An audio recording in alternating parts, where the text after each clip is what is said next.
Welcome into Gamesthetic, episode 233. Back after a multi-week break. I'm Alex Light with Sparky3. Hopefully you're having a phenomenal day.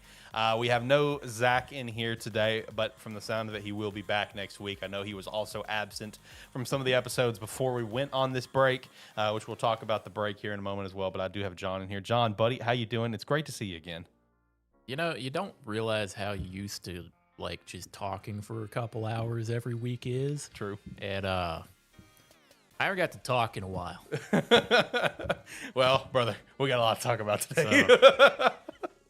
So I don't know what all you're planning on talking about. I've been playing a bunch of shit. Yeah, no, John's been very busy. This is a John heavy podcast this week. Yeah, as John told me before the show, he has been a gaming degenerate these past few weeks. Like for me, it's like because I don't play games like I used to.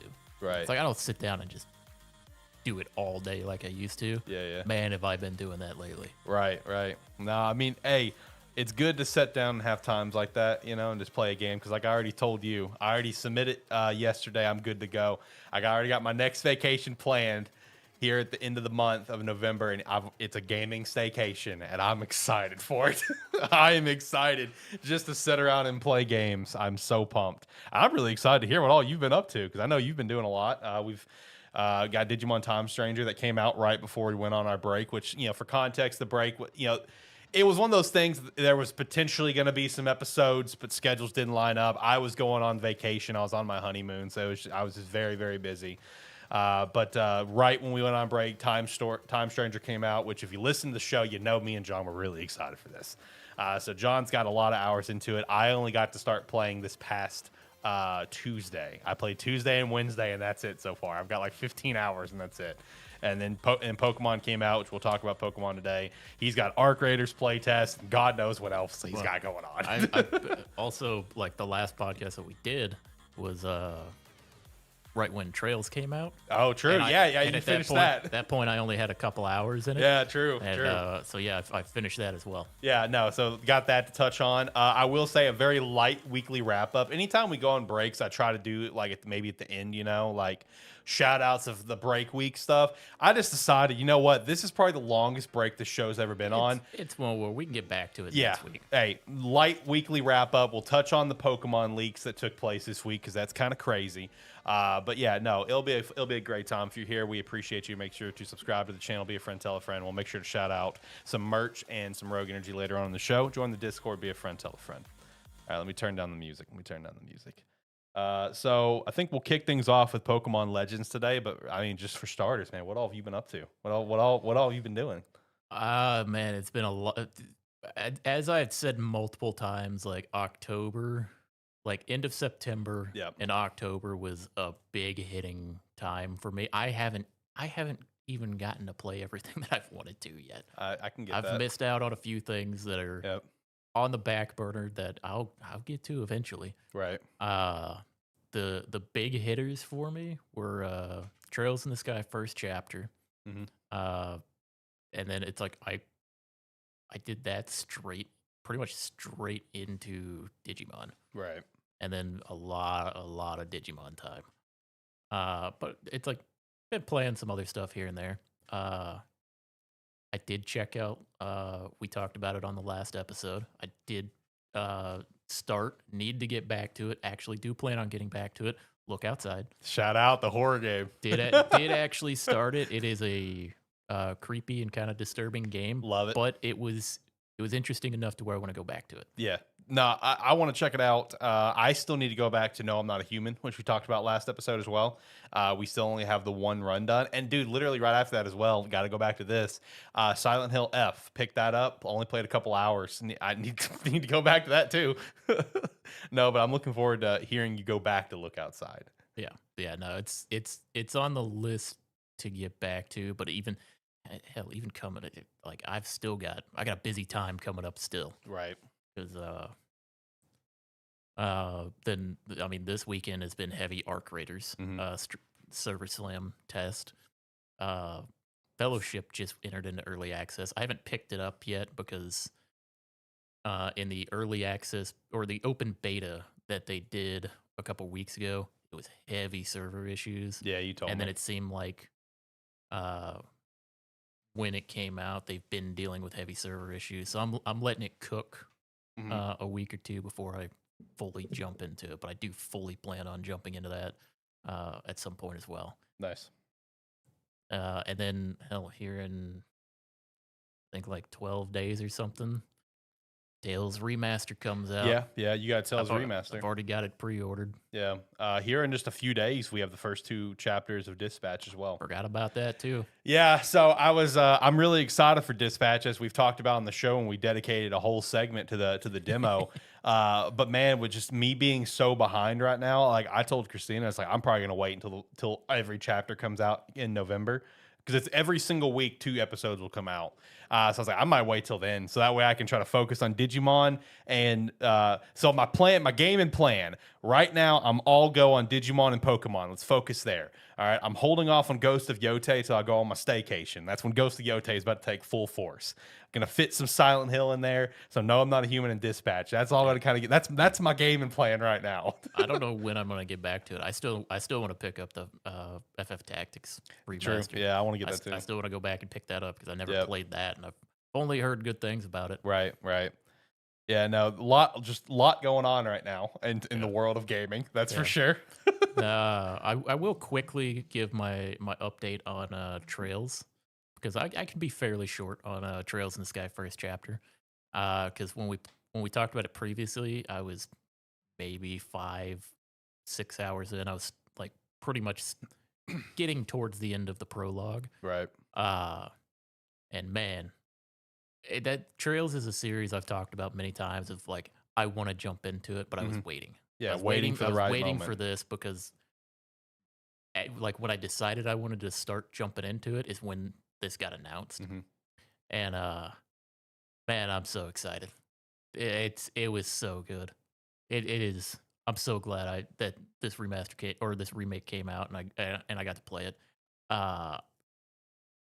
It is. It was one where, like, a little bit in the early periods, I wasn't like fully invested in it. Man, it picked up real quick, and it was one of those games that like I struggled to put down. Right. Okay, one of those. Yeah. It was like I struggled to put it down, and I didn't like do 100% completion where like I got every logbook thing in it, but I probably did like 95% of everything. Right. Clocked it in at 50 hours, I think. I think it was like 50 on the dot, pretty much. And I'm all in on Trails from this point going forward. My plan currently is I'm gonna go back and play the first one again, but the original version of it. I mean, as soon as I beat Trails in the Sky first chapter, I bought the second game on Steam so that I could play the first one and roll immediately into the second one there. And yeah, I think 2026 is going to be the year of Trails for me. Hell yeah! I'm very excited to play it. Nice. I'm all in on it. I absolutely love my time in it. It is definitely one of my favorite games I've played of this year. I mean, definitely of this year, and it was fantastic. It's up there. I wouldn't say it's like top 10 or anything, but it's up there pretty high in like games that I've played. Okay. Yeah. Well, we got the brackets coming up soon. So I mean, it's definitely worth me waiting on it. And very excited to go back and play the originals now. Hey, I love to hear it. Love to hear it. Because like I said, we got Gamesthetic Game of the Year brackets coming up, list. My current plan is I'm still launching the Gamesthetic Awards this year. So we got a lot of stuff going on. So we'll see where it fits into the puzzle. But no, I'm pretty pumped up to get it as well. I know you told me that you'd let me borrow your copy. Yeah, I thought about bringing it over here today, but I forgot to. Yeah, it's fine. Because I've got so much on my plate. I know right you're now. busy with other stuff too. Honestly, that might be like a December thing for you. It might. Well, I did pre-order Metroid Prime, so I do have that going on in December. So it might be January at this rate, because I think January is like, as we know now, is pretty empty. Metroid Prime's not that long of a game. It shouldn't be. But no, I got a couple of long weekends in December. You know, like I got 2 back-to-back 4-day weekends in December already lined up. So yeah, that might be a good trails time. That might be. Hopefully by then, Ghost is done, Digimon's done, Pokemon will be done. Hopefully all that's done by then, and I can hop to the trails or something. Yeah. Hopefully.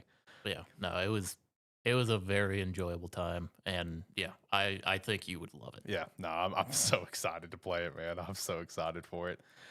No, man, just getting back from vacation, just trying to, get my head back on a swivel, trying to catch up on games now.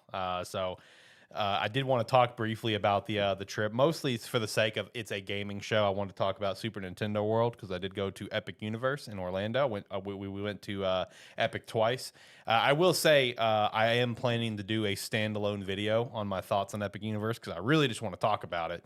But I don't care to repeat my words here in a live stream in a video because those audiences for the most part exist separately anyway. No, Super Nintendo World, man, was very impressive.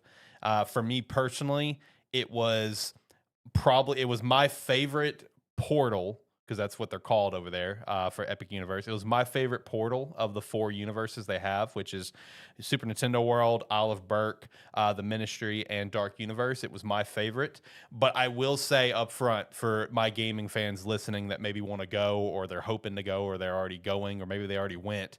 Objectively, it's not the best park though. Objectively, top to bottom, when you're considering everything, you're going to enjoy this. Isle of Berk is easily the best. Yeah, easily the best of those 4 of those. Like, I mean, it makes sense. Yeah, Super Nintendo appeals more, or Super Nintendo World would appeal to you more because you're more of a fan of that than the other properties. See, the thing is, it's not even that I'm a fan. There's a very specific reason why it's my personal favorite.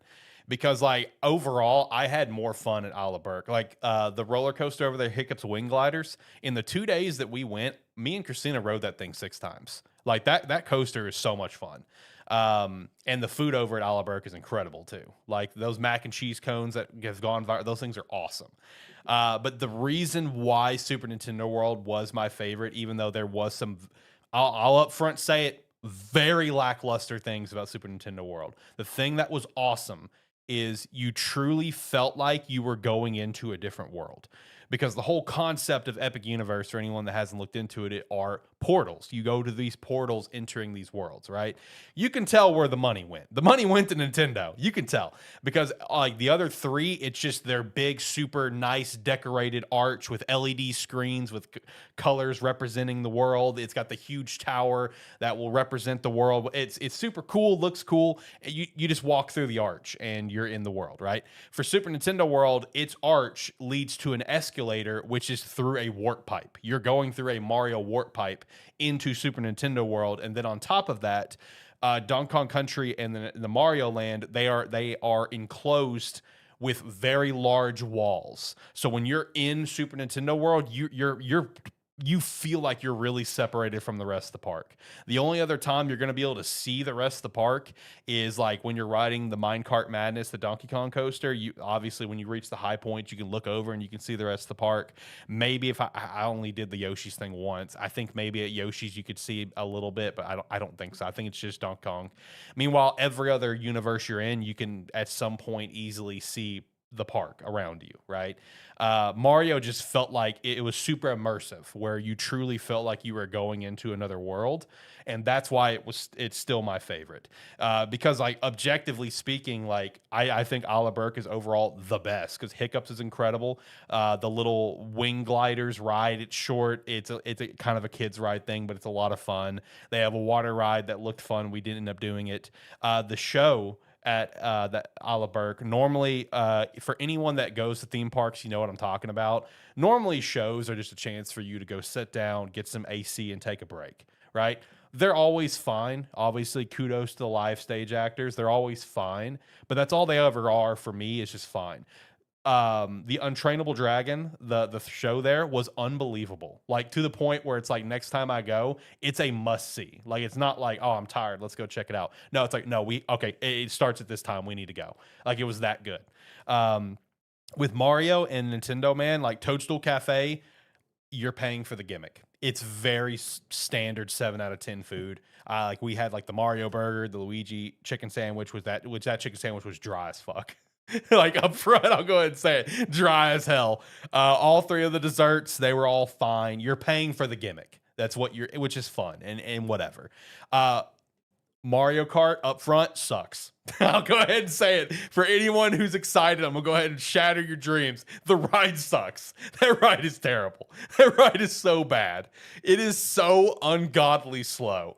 Like, dude, you're going to go faster on the Cat in the Hat ride at Islands of Adventure than you're going to be going on Mario Kart. It's that bad. Like, I appreciate what they're trying to do with the ride, of where you have like these like VR like glasses you put on with your little Mario hat thing, and like you're using Mario Kart items to knock out enemies off the track and stuff, and you're using your eyes to look in the direction that you want to send the attack, which that's cool. Innovative Nintendo, trademark shit. But dude, it's just, if the ride was a little bit faster, it'd probably be a lot. It is so slow. It's laughable how slow it is. Thank God we had Express Pass, because like even with Express, it was 30-minute wait for us. Dude, I would never wait more than 30 minutes for that ride. That ride is absolutely terrible. Yoshi, it's a kid's ride. I mean, it's a small little people mover. It's just, if you can literally walk on the ride, by all means do it. But if you have to wait any amount of time, do not do it. Now, Donkey Kong, that was a blast. The first time we rode it with Express. When literally we're walking off, we immediately walked into single rider line. It's like, we got to do that again. It was so much fun. Then they have a mini attraction where you go fight Bowser Jr. And the funny thing about this is that you can't just walk into the attraction. You have to play the mini games around the park to get into the attraction. So the one kind of negative and greedy little side to it, you do have to have those power-up bands, because you have to click the power-up bands and collect the golden keys around the Mario world. But it was a lot of fun. It was a cute little gimmick thing. It was cool. Just the environment of Nintendo World was really breathtaking. Peach's Castle was super sick. The bathrooms are like themed after like an underwater level in Mario, which is really cool. I mean, the aesthetic of everything was phenomenal. And like I said, it was like, what does it for me is that you really felt like you were going into another world. So, I mean, it was great. Loved it. I will also say this, because we have reported on this in the past on the show. I have reported before about my inside sources, kind of, on what is to come in the future for Nintendo and those parks. I've talked about Pokemon and Zelda and stuff. I'll go ahead and say it up front without a doubt in my mind. Legend of Zelda is coming to Epic Universe. So just go ahead and buckle up for that one, because it's happening. Because like they have like the main Nintendo store outside of the portal, and if you walk in there, it has like stained glass of all the characters. And this was going around before. I already knew this was here before we went, but it's just like when you look at everything, the signs are clearly there. With the stained glass of characters, it's all Nintendo, it's all Mario and Donkey Kong. But then they do have Link, Zelda, and Ganondorf up in the stained glass. And then if you pay attention more, where you look at like the floor itself, they have like mosaic like decorations on the floors for all the different worlds. So like the main checkout area is all Mario, the side entrance is all like a huge Donkey Kong thing, and then the main entrance is Legend of Zelda. So there is already kind of like confirmed plans to expand Epic. There's one open area that's going to expand Celestial Park, which is like the main park. It's everything that's not a portal, right? Everything that's not a portal is called Celestial Park.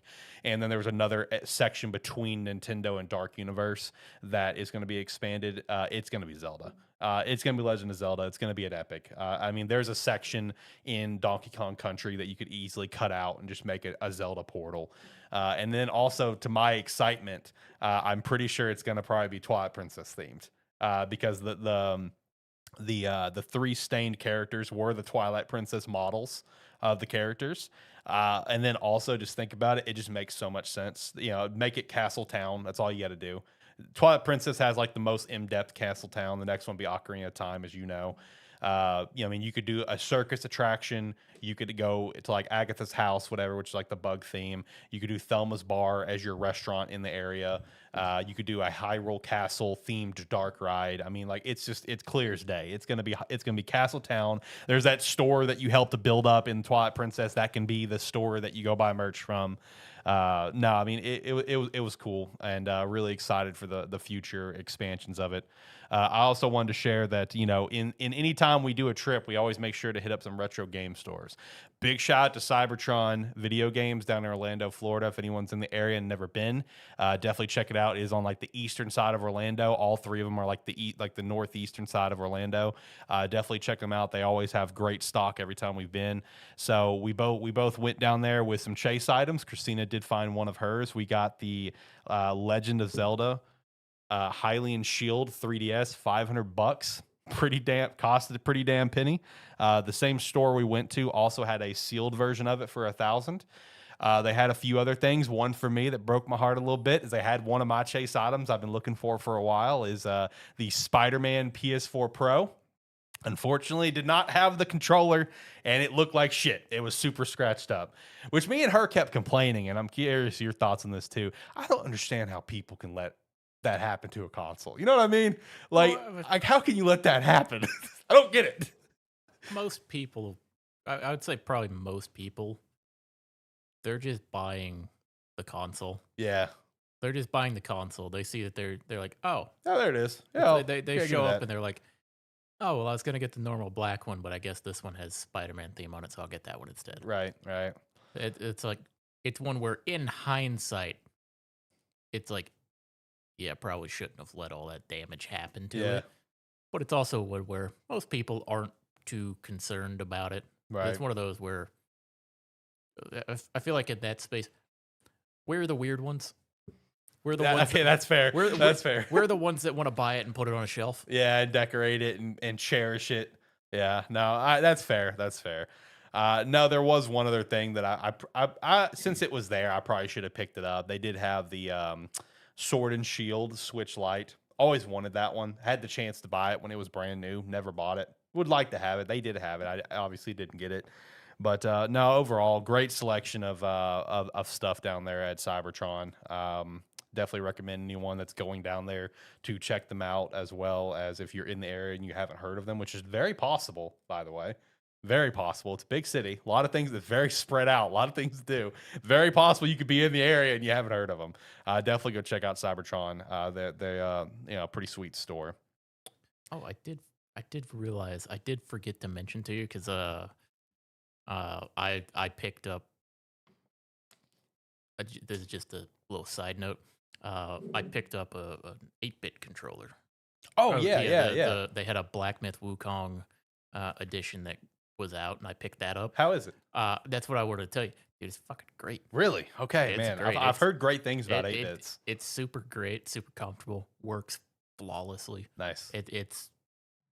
I mean, honestly, it's like it's one of the better feeling controllers as well. Like, it's super comfortable to hold. And yeah, super easy, super convenient. Like, good PC controller? Very, very good PC controller. Nice. I've always been more of a fan of a wired controller for my PC. I swapped this out to test to see how I would like it. It's great so far. Nice. Yeah, no, I saw that got posted up, and I sent it over to John. I think I was already looking at buying one. Yeah, and then I was like, oh, I'll just get that one. Yeah, I sent it over to him. I was like, if you're feeling spicy. And then it's like 2 days later, he just sends me a picture that he's got it. I was already looking at them, like, gonna pick one up anyway. Yeah. Okay. I was already gonna pick one up, and then you sent me that one. I was like, I'll just buy that one. I was like, this is my sign. It's time to get it. Yeah. Nice. Yeah, no, I've heard nothing but good things about 8-bit controllers. Yeah, highly recommend them. Yeah, no, I may have to look into it, see if they still got the Black Myth one still in stock or not. So I may have to check into that. But so kind of getting into it. Yeah, let's go ahead and jump into stuff. Because I'm gonna go ahead and just work on the assumption you have more time in Pokemon Legends ZA than I do. Quite possible. What are your thoughts? Okay. All right, here we go. All right, Pokemon Legends ZA. So I was telling Christina that I could already see the light at the end of the tunnel of how I'm going to view this game and how I'm going to feel about this game when I'm done. And there's nothing wrong with how I'm going to feel about it personally.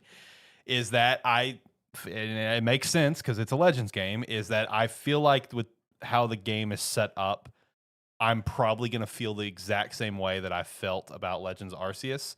of where I'm gonna have a great time playing through the game because it's Pokemon. It's like new, it's fresh, it's a new game. I like Pokemon, but once I'm done, I will never touch this game again. Like because that's I have not touched Legends one time since Legends Arceus. Since I did it, I did everything. I did everything on Legends Arceus. Have not touched it one time since. It to me it did not feel like it had replay value, and I kind of feel the same way with ZA because there are things about it that I really like. I like the idea of being in this city and only the city, but I also don't like it. But the one thing I do like about it is that like in the anime and the animated movies, we always saw like these big cities, especially the movies. God forbid, they always went all out for the movies. These big cities and where, people and Pokemon coexist in the cities and stuff. But obviously in the games, we never had that. So it is really cool to see this city and how like Pokemon and like people kind of coexist in the city. But like the whole and it works for this game and it works for like my first time playing it with the wild zones and stuff, the wild, areas of the city and stuff. But overall, I don't like it as a grand scheme thing. Like I just prefer what like Legends Arceus was, even though technically all of the zones in Legend Arceus is like if you combine them all together, technically ZA is bigger in technicalities. But this one just like it I don't like the idea of like just being confined to this city. And I know there is at least one other small area I'm gonna be able to go to later. I already got kind of spoiled on that. Uh, but I like the idea of the open like world, not an open city. You know what I mean? Like of the normal gen games of what Legends Arceus was. I understand in terms of scale, like game scale map size. I think ZA is just bigger. Even if you would take all the zones together from Arceus, this one is I think technically bigger. I saw someone say that. I don't know. Like it's a lot of fun. I'm having a blast, but I can already see the light at the end of the tunnel of where I'm never playing this game again. And that's fine. If I have a solid 8 out of 10 experience playing through it, there's nothing wrong with that. Even if it is main series because it is considered main series, if Legends come out with a game like this that coexist with the Gen games and we get one of these every once in a while just to go through, play a story, have a great time. I've heard the ending of the story is incredible. I saw Joe from CRB referred to the ending at the same level of hype for him of Mass Effect 2. So that's good praise. I think as a standalone product, it's fine for a playthrough, like a playthrough of any video game. But it's just Pokemon to me always has that like you look for replayability, right? I've played through Platinum multiple times. I've played through ORAS multiple times. I've played through X multiple times. I've played through Sword and Shield multiple times. Like the replay Heart Gold Soul Silver. I'm sure you can relate to that one. Like I've replayed games, Ruby Sapphire, replayed the replay. I don't feel like I'm gonna have any ounce of replayability from this game, but I'm gonna have a damn good time while I'm going through it for the first time. That's kind of how where I'm at on it personally. There's a big part of it that I want your opinion on. Okay. That you completely avoided there. What is your opinion on the battle system? Yeah, the battle system. The battle system's fine. Again, when it comes to Legends games kind of doing their thing and existing. You were talking a lot of like kind of praise, kind of just like it is what it is there. Right. Man, it's like you didn't want to say it. No, we were gonna talk about it. We have to. Look, I enjoy being creative and I enjoy doing something different. And again, that's why I think I'm gonna enjoy my first playthrough of this. But I like my turn-based stuff, man. I like trademark Pokemon. That's just my preference. I like turn-based games in general. I think the battle system is fine for what it is for this one playthrough. It's a little annoying at times. I definitely get some glimpses of where it's not completely perfect, which you wouldn't expect it to be, of where I try to do a move and like Frogadier gets stuck on the smallest little ledge and he doesn't move forward to do the move and just fires the move into nothing. And I'm like, all right, bro. It's fine for what it is. The other side of that is when you have a larger Pokemon. Yeah. Trying to do a move against a smaller one. Yeah. Targeting sucks. Yeah. It's targeting is not great. It's I appreciate them doing something different, and it's going to be fine for my one playthrough. And I'm about 15 hours in right now. I feel like, by the time I'm done with the game, I might not be a big fan of it anymore. I feel like that's very possible, but it's fine for what it is for this playthrough. Like I said, I don't see myself ever playing this game again. Just like I've never played Legends Arceus again, but there's nothing wrong with that. I look back at Legends Arceus like that was a really fun Pokemon experience, and that's how I'm going to feel about ZA. I wanted you to start because I had a feeling that was broadly going to be your opinions on it. For me, man, everything about this game is underwhelming. I can understand that. Everything about this game is less than I was hoping. Yeah, I can very much understand that. I thought the battle system. I thought the battle system would be a little more actiony than it is. Yeah, because it's kind of slow. It's really slow. The way they showed it off, it was always stuff was happening in the battle, but we didn't usually see the interface with it. So we just saw everybody moving around minus the interface. The wild zones themselves are underwhelming as hell. Oh my god, they're terrible. The wild zones, they're so bad. The wild zones, frankly, suck. No, they're terrible. They are terrible. Have you unlocked the other 5? Yeah. Okay. Yeah. They're all terrible. All 10. They're terrible. And yeah, the wild zones. I don't enjoy the wild zones. It's like the open worldness of it, or the open city, being able to run around and do whatever you want. That'd be great. There's just nothing to fucking do. Yeah. No, it's pretty limited. You start to it's like even when you unlock the side quests and that, most of the side quests are whatever. Yeah. It's like, oh, I'm busy. Can you walk my Pokemon down to the cafe? Or hey, you need to go. Or it's like, hey, Pokemon's sick. You need to go find the thing for it. It's like, okay, yeah, I can go do that. More often than not, it's hey, walk my Pokemon down there and have a little cutscene for a couple minutes, and then I'll come back and that's the end of the quest. Or it's hey, just battle me. Right.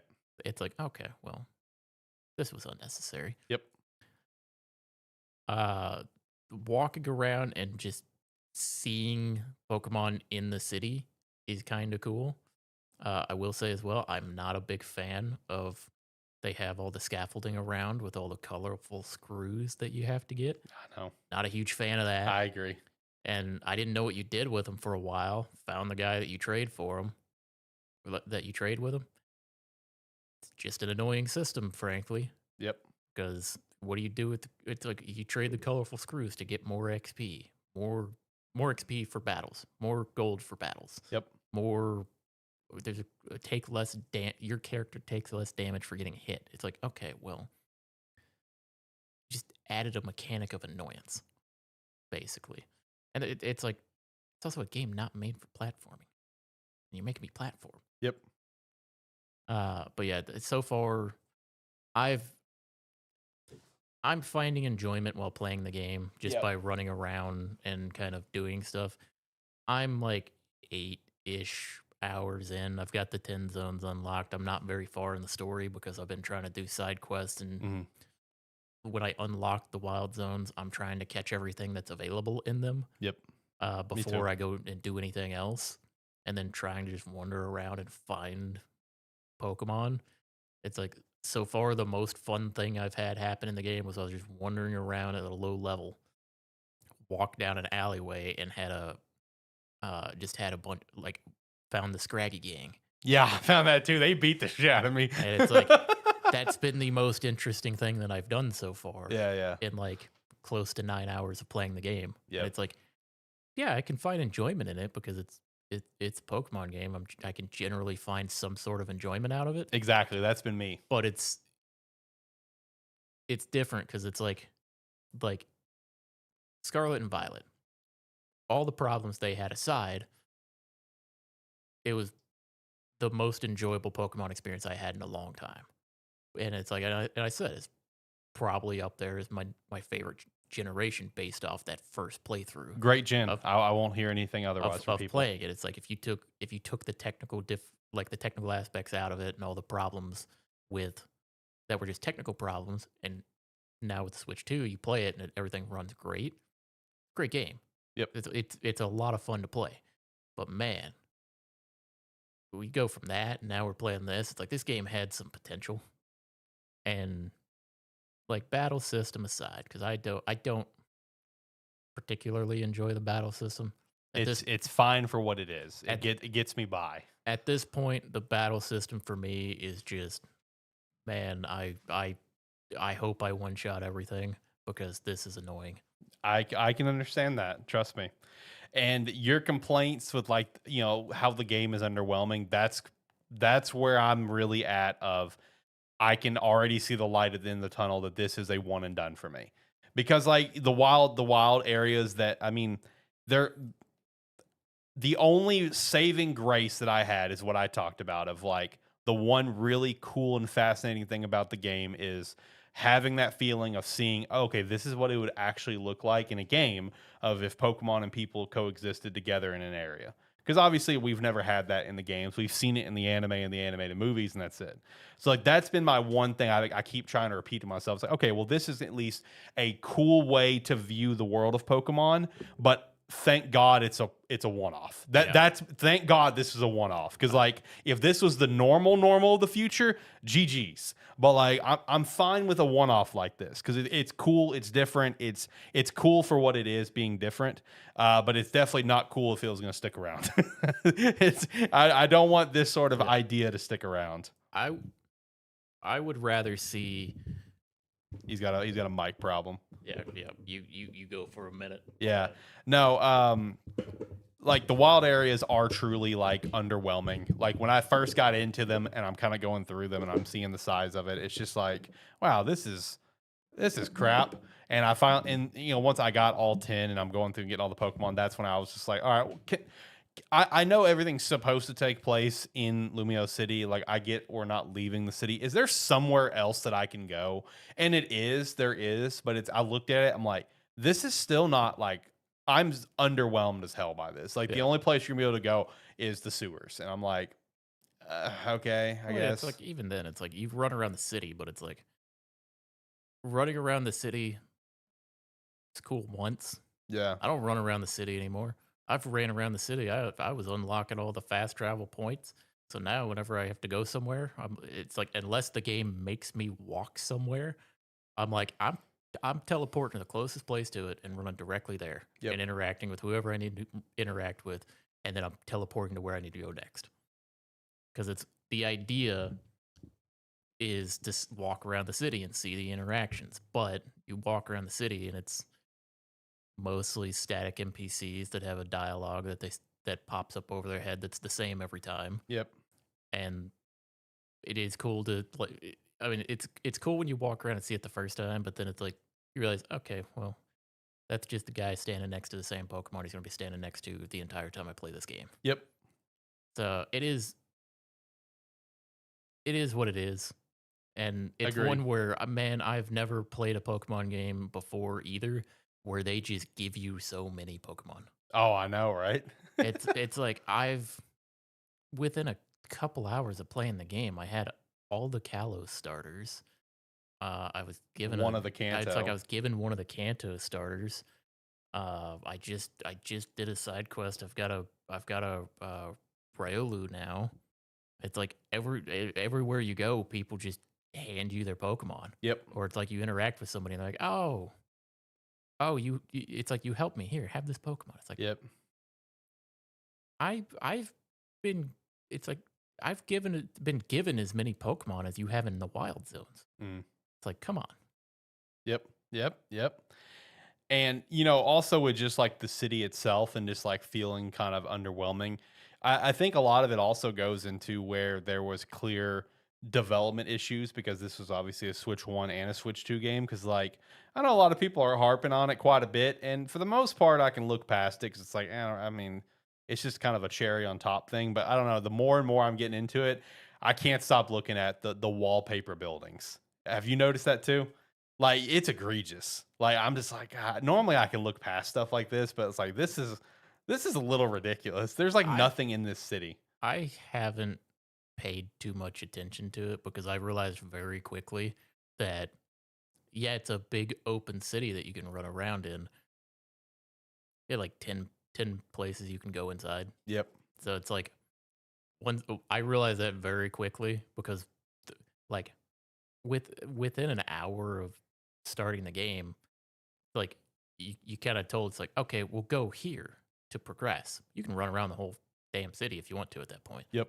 I ran around the whole city and I was like, oh, there's not a lot for me to do at this point. And then it was one where you find the 5 wild zones. I'm like, is this it? And you progress a little further. It's like, oh, okay, well, I got 5 more, but where's all the Pokemon? Yep. Makes you miss Scarlet and Violet, don't it? It's like it's one where I'm like, man, Gen 10 can't come quick enough. Right. It's like this is because it's one where this is underwhelming for me extremely. And I just look back to when like Legends Arceus came out. Legends Arceus came out, man, we were having so much fun. True. This is out, and I'm like, man, I'm playing it. Yeah. I mean, It's like I'm playing it. It's like I'm not having. It's like I'm not having a bad time, but I wouldn't say I'm having a blast yeah, I would. compared to everything else I've been playing in the last month. Yeah. I look at this and I'm like, this is pretty far and away the least interesting game I've played in the last month. I mean, dude, trust me, I can get it because like a lot of the fun that I'm having is that it's a new Pokemon experience. Like that's it. And It's I'm like just like, eh. that's all it has going for it. And, Yeah. and I don't want to compare the games, but it's the most recent game that I've played, and I've been playing a lot of it. But goddamn, going from Digimon Story Time Stranger to Pokemon Legends ZA, it's a stark difference. You know, the 15 hours I've played of Digimon Time Stranger, I can agree with you. It's like I'm sitting here, I'm like, man, this is the new Pokemon game we got compared to this is the new Digimon game we've got. And Time Stranger has its problems. True. But like it has its problems.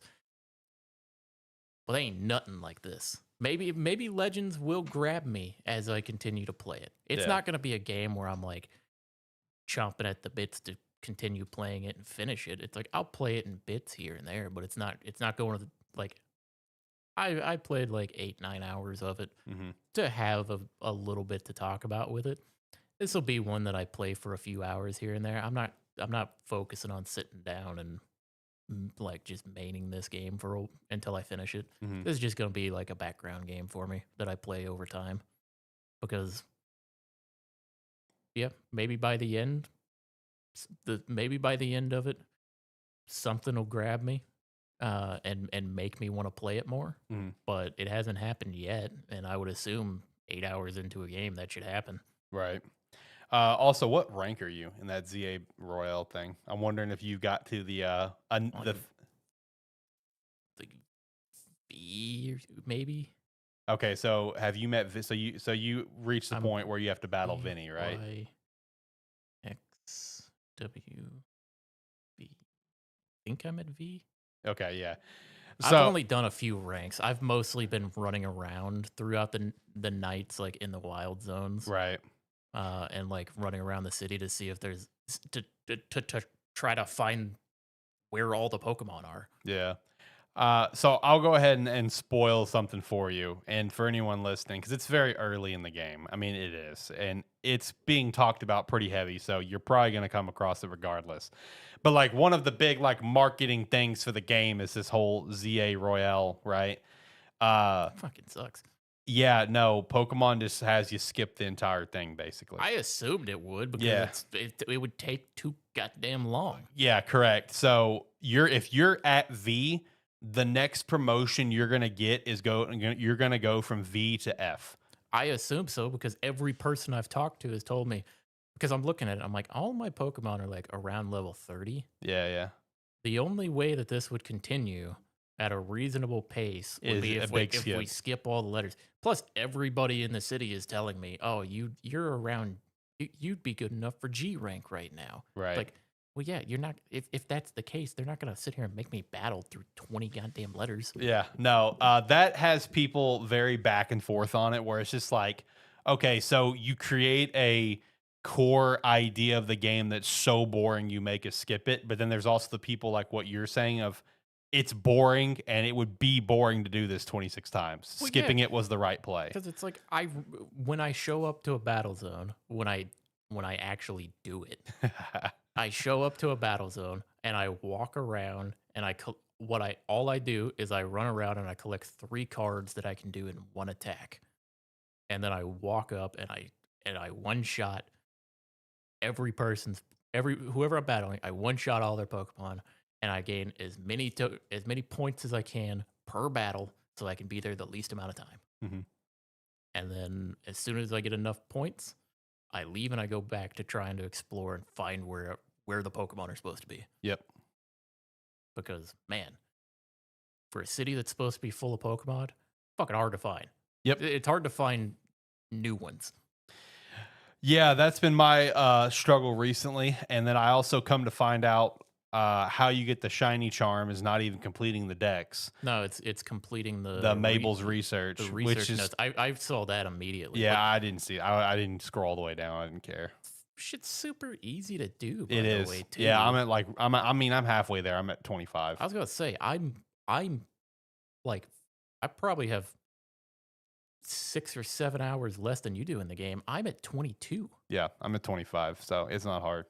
It's like because she just has the challenges are like catch 3 fire type Pokemon, and then you do that. She's like, oh, I have a new research for you, and it's like catch 5. Yep. And then it's like, oh, we'll catch 10. Yep. Now catch 15. And you do that. It's like you just fly through the ranks. Yep. Of that because the numbers just keep going up. Yep. Survey each wild zone. You get some there. I don't know.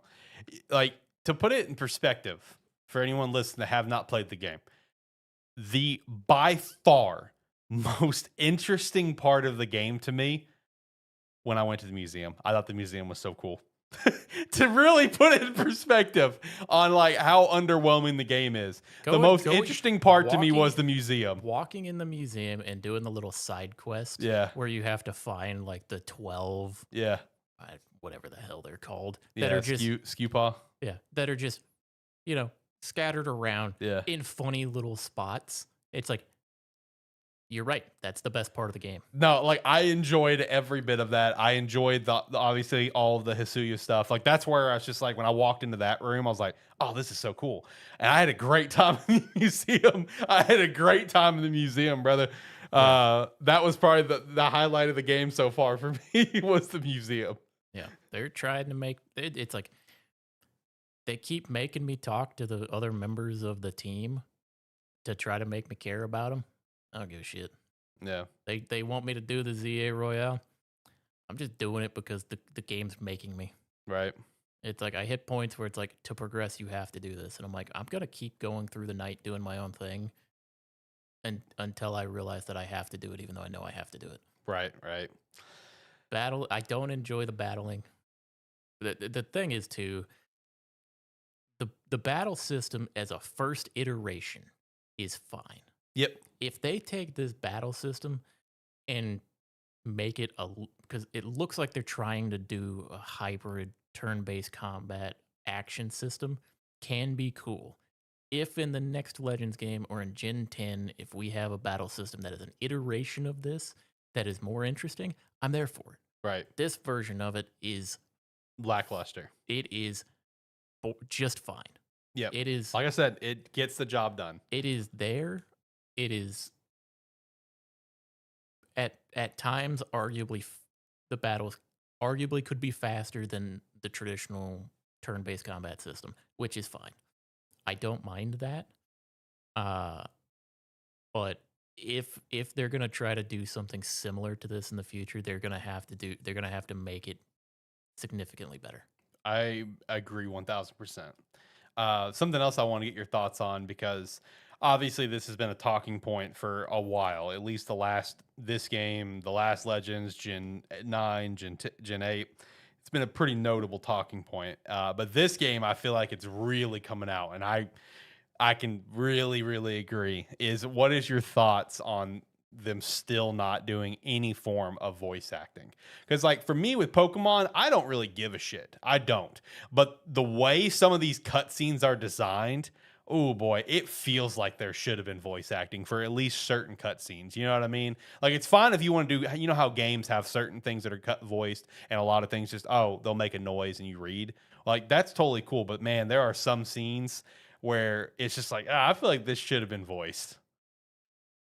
At this point, it's kind of egregious. Okay, because I'm glad you feel that way, because that's how, because like I feel like we're kind of at an egregious point, because like it was almost immediately it was noticeable, whereas like Tawny and you were walking, there was those like three guys in the battle zone, and she's like, we're just trying to get the hotel. That whole scene, the body language, the movement, everything about that cutscene, I was like, feels like this should have been voiced. Like I feel like this should have been voiced. The other thing is, you can't you can do character interactions and character-based stories without voice acting. Correct.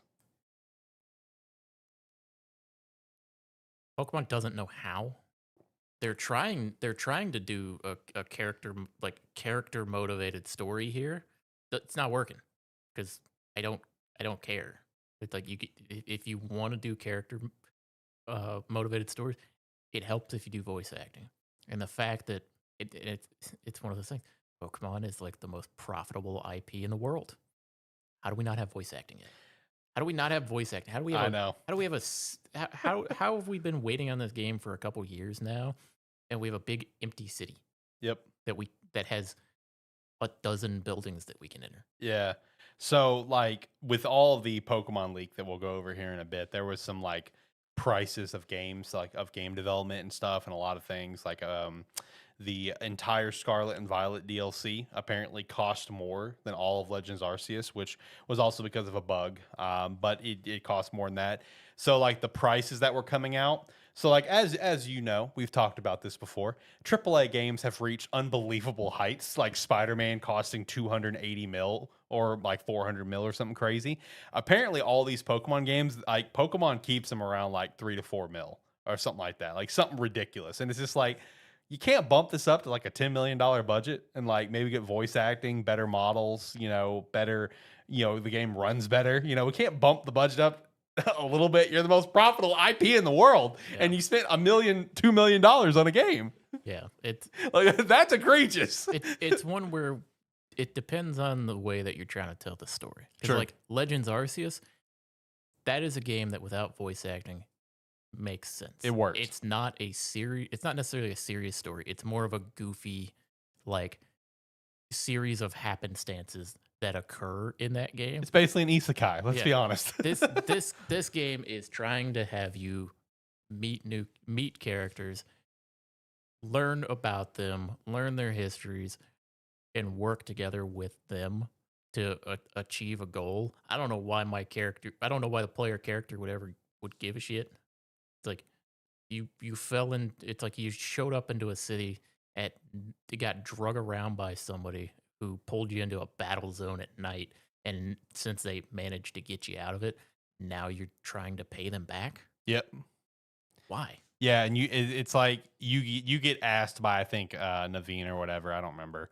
It's just like, oh, why are you doing this? And your two options are either for that character or for the city. And it's also like, you're new to the city. So it's like you don't have a clear connection motivation to either answer. And I'm like, I don't know.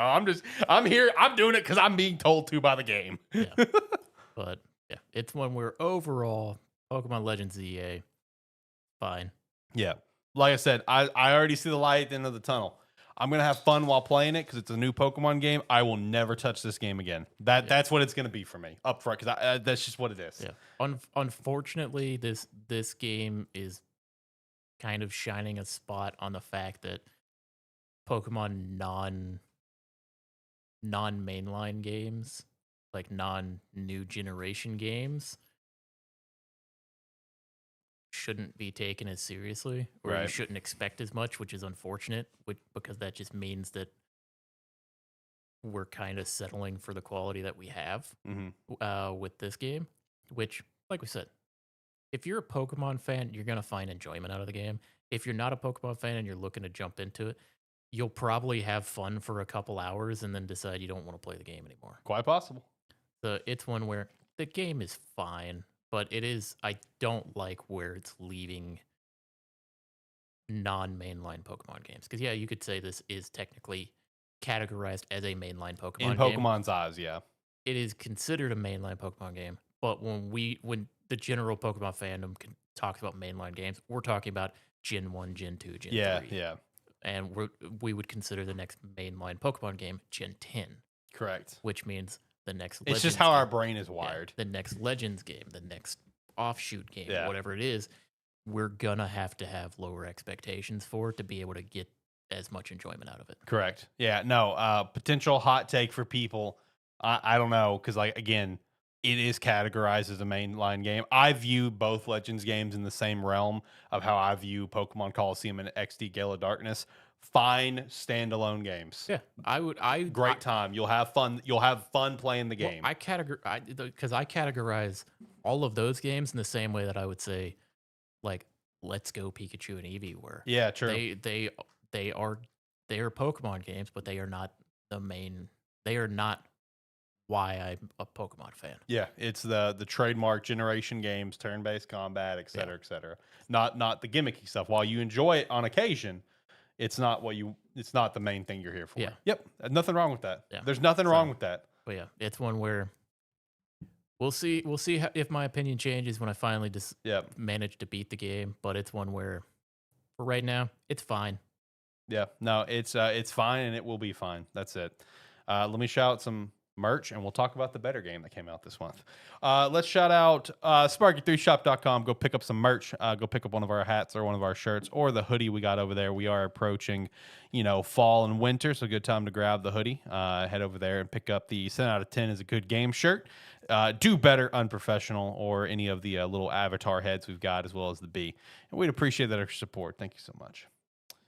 And now to talk about the better monster game that came out this month, Digimon Story Time Stranger. Finally getting to talk about it weeks after the fact, because I've been on break. You're almost done with it at this point. I mean, how much are you loving this game? It's actually kind of interesting, my relationship with the game.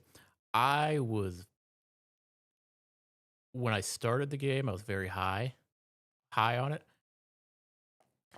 And then I was very down on it for a little while. I was very not enjoying my time for a little while.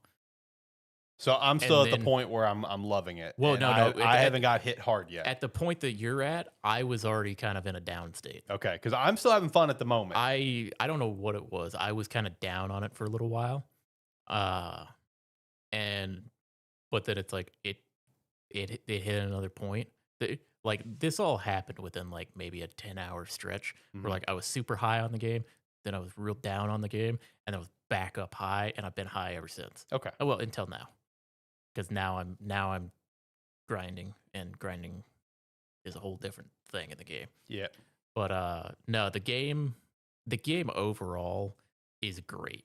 It's a great iteration on the Digimon games from Cyber Sleuth Time and Hacker's Memory. Hacker's Memory, yeah. And so it's one where a lot of stuff is very much improved from those games.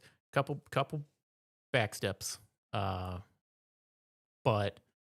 the overall experience is fantastic. Right. The quality of life and all the improvements that was made can almost like allow you to look past the back steps. Yeah, because it's like a lot of the quality of life stuff we kind of mentioned with the demo. It's being able to convert Digimon, Digivolve, all on the spot, swap everything out, so great. Wherever you are, whenever you want to. Fantastic to be able to do that.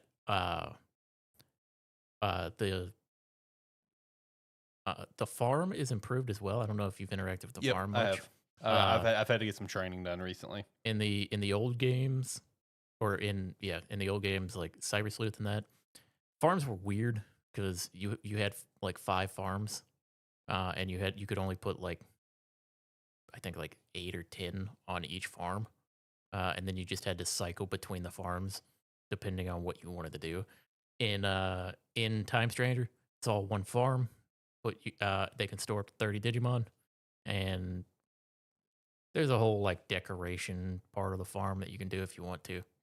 I never interacted with it. It doesn't do anything. It doesn't do it. Yeah. It's just if you want to do it. If you want to change stuff up, yeah. And then like story wise, it's hard to talk about with this game because this game is very story heavy. It is. Well, it's very story heavy.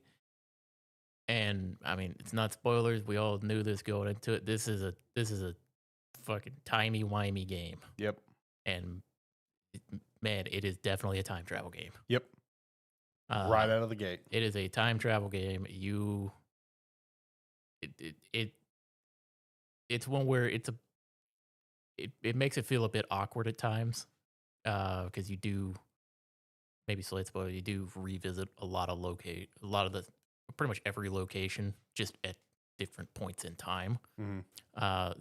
So it is interesting to see kind of changes that happen there. But one of the things about like Digimon Story Time Stranger is we were talking a little bit story wise about like Pokemon Legends and that. Man, story wise, just like overall story wise, the difference there, wild. Because in Digimon, it's like we are very quickly introduced to potential civil war. Yep. Like different political structures and factions from both sides that we have to deal with, and it is like throughout the game you see like a ton of different characters and how they evolve throughout time. It's actually kind of crazy. We're like even characters you'll see do like little side mission. Little at the time you may be like, this is a little bullshit side mission. 30 hours later, you're dealing with them again, and they're a totally different person. Yep. Or a totally different Digimon, really. But yeah, it is story wise. A lot happens. A lot happens very quickly, but it is a lot of fun. Having a great time with it. One of the things in this game, and we kind of talked about it before the game came out when they first mentioned it. Man, they introduced personalities in this game. Oh yeah. Fucking personalities. Yeah. There's a couple things that in a future Digimon game I would love to see that would be just small little changes. One of them would be I'd love a change to the personality thing, because in the agent trees, a lot of everything's tied to personalities of what your Digimon are. Mm-hmm. One of the big things is you get unlocks to make stat requirements for Digimon go down.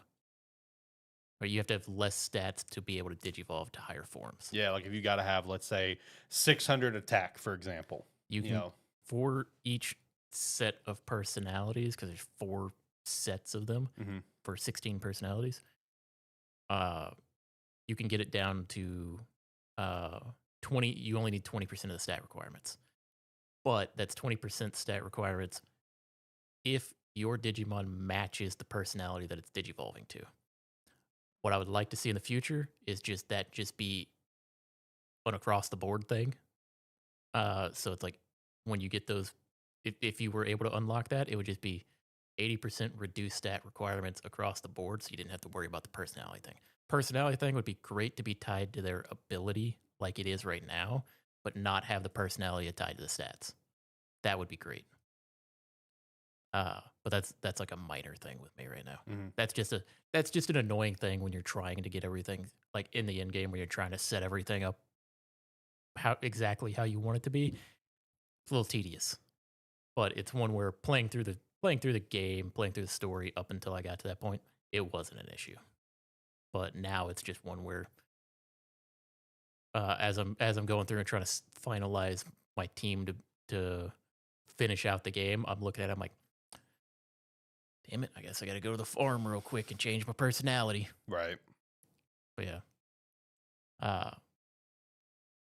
But yeah, for you having less time, I'm assuming you're just having a great time right now. Yeah, no, I'm having a blast. So to put it in context for you of where I'm at, I am back on Earth. Digimon just evolved. Okay. That's where I'm at. To put it in context, that's where I stopped at Wednesday night before I went to bed. So no, I mean I've been having a great time because of the story. I love what you talked about with all like getting a very quickly established to like the different factions and the Civil War building and the constant like reminders that hey, whatever you're dealing with right now, this is probably what's leading to like this destroyed future, whatever that you see right out of the gate at the game. Yeah. So trying to get this unraveled, the mystery of like, and all these anomalies like Agiomon and Inori, like who are being called anomalies here. Like I'm loving the story. I love the back and forth. I love the constant like like plot twists of like what's to come, and I'm expecting some good ones to come later on too. Like, I'm expecting some really good ones. A lot of plot twists in the Can't wait. That's all I need to know. I can't wait. A lot of plot twists. Yeah, no, I mean with where I'm at, man, with Agiomon just evolving, like I still feel like I'm just barely scratching the surface of the game. I got a question for you. How were boss fights for you so far? Uh, there's been some that's been kind of tough, but I mean for the most part, I've been able to get through them without wiping. I haven't wiped yet, so I mean that's been good. 'Cause Um, the further and further you get in the game, man, boss fights don't fuck around. yeah, no, there was one boss fight that I had that I did get through. I had to do some revives here and there and stuff, but and after the boss fight, I was talking to Tyler about this because he asked me a question because he's playing Ghost of Yotei and he's like 20 hours in, and he asked me, he's like, "Is it bad of me to do this?" And I'm like, "Absolutely not." After that boss fight in particular, I don't remember who it was. I did drop the difficulty down to story. I really don't give a shit. I'm like 3 weeks behind on this game. I just want to get through it, and enjoy it. I want to play Pokemon. I want to play Ghost of Yotei. I want to play Dispatch soon. I want to play Metroid Prime. I want to play Trails from You. So I was like, I don't give a shit. Bump it down just because he bumped his difficulty down on Ghost of Yotei down to like the lowest. He's like, I just want to play the game, and I'm like, there's nothing wrong with that, dude. I was gonna say nothing wrong with that. I'll never judge anyone for that because, like I've said before, there's games like if I'm playing a game on a harder difficulty, it's because I'm enjoying playing it on the harder difficulty. Yeah, right. You're enjoying the combat or whatever. If there is ever a point where I'm like, I don't see the point in it. It's like when I was playing Hell Is Us. Yeah, true. It's like I bumped it down because I was like, this game's not about combat. Yeah. It's like nothing wrong with it. It's like I don't ever see an issue with it. Listen, my days of legendary runs with every skull on are behind me, brother. Those days are behind me. I am here just to have a good time and finish games. Yeah. It's like it is one where I've had boss fights where there's times where I'll go into a boss fight and I don't know what the boss is. Oh yeah, true. You'll have the wrong lineup.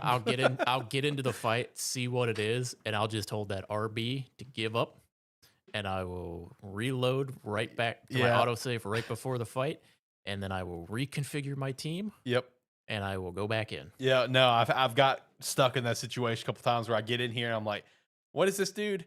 Ah, crap! I am not prepared for this one. My bench is prepared for it, but I am not. There was one boss fight that I did. I don't remember who it was.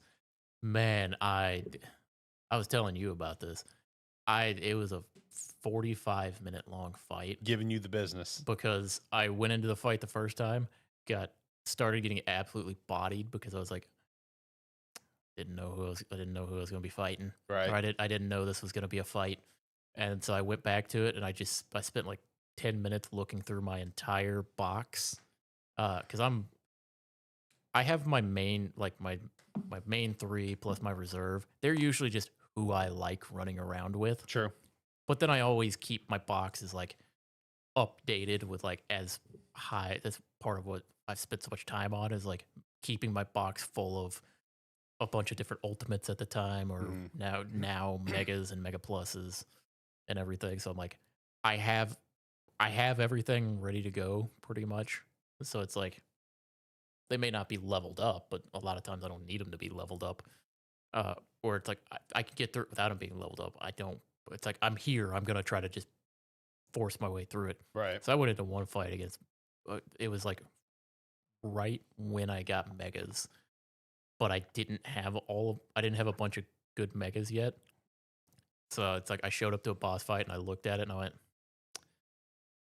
so how am I was like, how do I guarantee to get through this fight? I was like, okay, well, I'm gonna I'm gonna have I'm gonna have like my supports in here that are resistant to his damage, and then I'm gonna bring this guy in, and this guy's job is he will never die because he cannot take damage from any of the attacks that he does.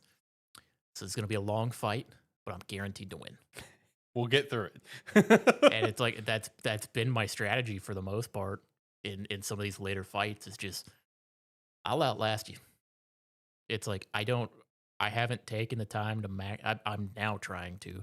I haven't taken the time to max out a team or like have fully maxed out, max level, max stats or anything. I'm working on it now, but it's one where I never did it before.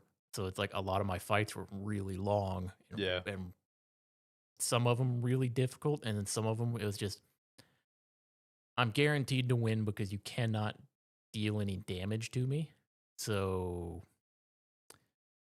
I've got the night to burn. So we're gonna do this. And that's been some of my fights. Right. But it is one where the boss fights, for the most part, super cool, super cinematic.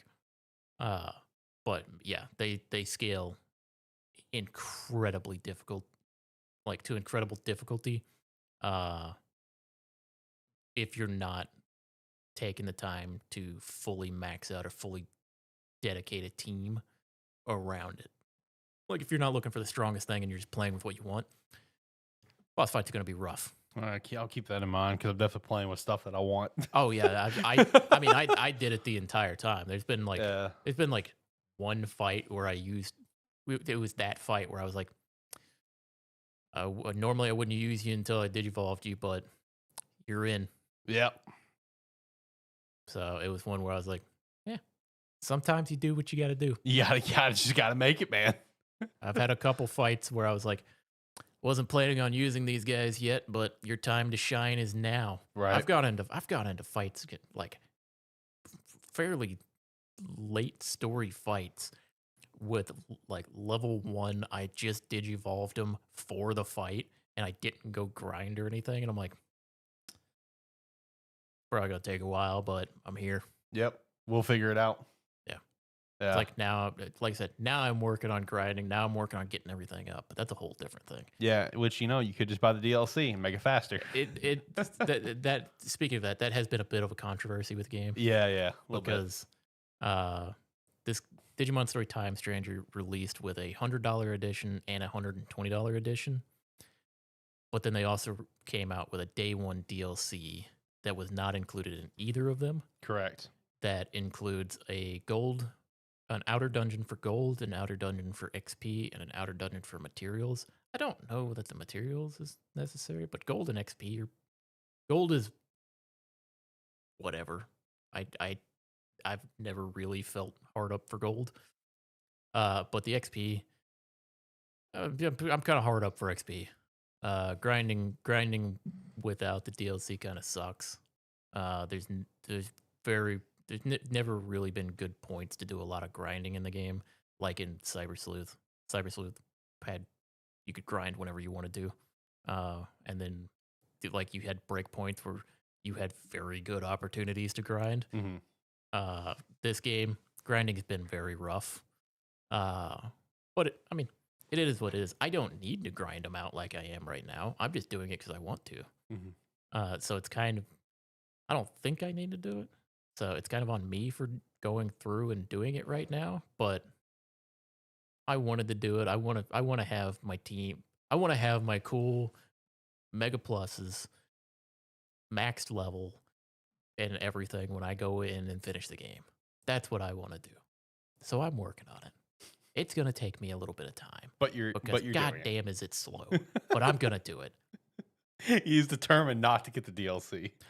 At this point I'm too far in. Yeah, you're too committed. I'm too committed to it at this point. It was one where I thought about buying it early on, but that was at the point where I was still blasting through everything. Mm-hmm. And it was probably like 2/3 the game where I started to hit roadblocks. Mm-hmm. For how I was playing it and the Digimon that I wanted to use. So I was like, we'll see how far I can go. And now I'm to the point where I'm like, I don't have that much time left in the game. I'm just gonna suck it up. Yeah, do the grind sesh in the background. Yeah, which is basically what I've been doing. I've been running the game on auto in the background, doing the grinding. Throw it on another monitor and just go let it go do its thing. I was playing Arc Raiders for like 4 hours earlier. I closed Arc Raiders and I went, oh, I forgot this was still running. Oh God. Overall, though, I mean, how would this game rank so far for like, you know, obviously big anticipation game here. Like, how would it rank for you so far? Because for me, I'm having a blast. But I'm early. You're almost the end. Did it meet your expectations? Yes. Okay. I would say that it met my expectations. The downsides to it are the minor downsides, but they've compared to it, there was a period of time where I was playing this game where I'm like, I don't know if I can call this my favorite Digimon game. Oh, okay. Might still be Cyber Sleuth. Cyber Sleuth's really good. Cyber Sleuth is great. Like, no knock on it. Cyber Sleuth's great. There was a period of time where I was adamant that Cyber Sleuth was better because I prefer Cyber Sleuth over Hacker's Memory as well. Yeah, no, I do too. Hacker's Memory is cool for a few things, but Cyber Sleuth's still better. Yeah, it's still the much better game. And it's one where the ending might sway me for this game when I actually roll credits on it. Mm-hmm. Because this game is way heavier in story than Cyber Sleuth was. Mm-hmm. So the ending sequence might sway me pretty heavily because goddamn has the lead up to the ending been cinematic as fuck. Nice, can't wait. So very excited to get through there. I'd say rating wise right now I'm sitting at about a 9. Love it. I'm sitting about a 9. And expectation wise I was coming into this expecting this to be a 9 or a 10 for me. Mm-hmm. So it's kind of right where I expected it to be. So I'm very happy with the time I put in the game so far. I've got some time left into it. It depends on how much I really want to dedicate to grinding, and fully maxing out like everyone that I want to. We'll see how that goes because I have a lot of the ones that I want that are being worked on right now. Got a few more to do. So we'll see how much if I decide to fully max out everyone. Right. Nice. But from there, it's just clean up side quests and then beat the game. Nice. No, I'm excited to see how the rest of the story goes out because, like, for me, the biggest hook for me is just the story. I'm having a great time with the narrative of it. I'm loving everything about the whole time travel elements and I'm seeing the signs of certain things, you know what I mean? Of like, all right, this is gonna be kind of neat. So I'm excited to see how it could play out. If you're telling me everything leading up to the ending is cinematic as hell, I can't wait. I can't wait. Like the part that I'm at, I thought was so hype. Like the part that I got to, and I'm like, oh, this is cool as hell. Non-spoiler wise, but you remember at the end of the demo with the big fist. Yep. Coming out through there. Yep. We got a full on, really well done cutscene of that sequence. Oh, yes. Of like that's great. That sequence happening again. Bigger. Okay, cool. And it is fucking cool. Okay, cool. No, I can't wait. No, because that's one where it's like the game starts out and it's like, oh, that's the end of the game. Yes, yeah. Oh, there's the end. It's like that's what we're leading to. Yeah. Now let's rewind the clock a little bit, hop around a little bit, and we'll get back there. We're just gonna give you a little teaser, a little taste of what's to come. No, I mean, for me, it's been great, man. It's hit my expectations so far.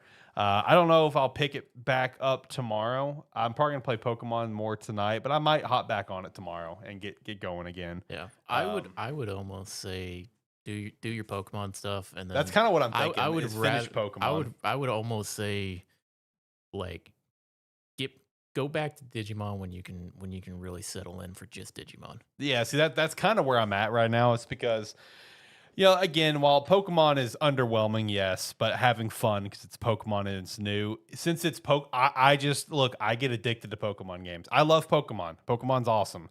I get addicted to it even if it's a 7 out of 10 game.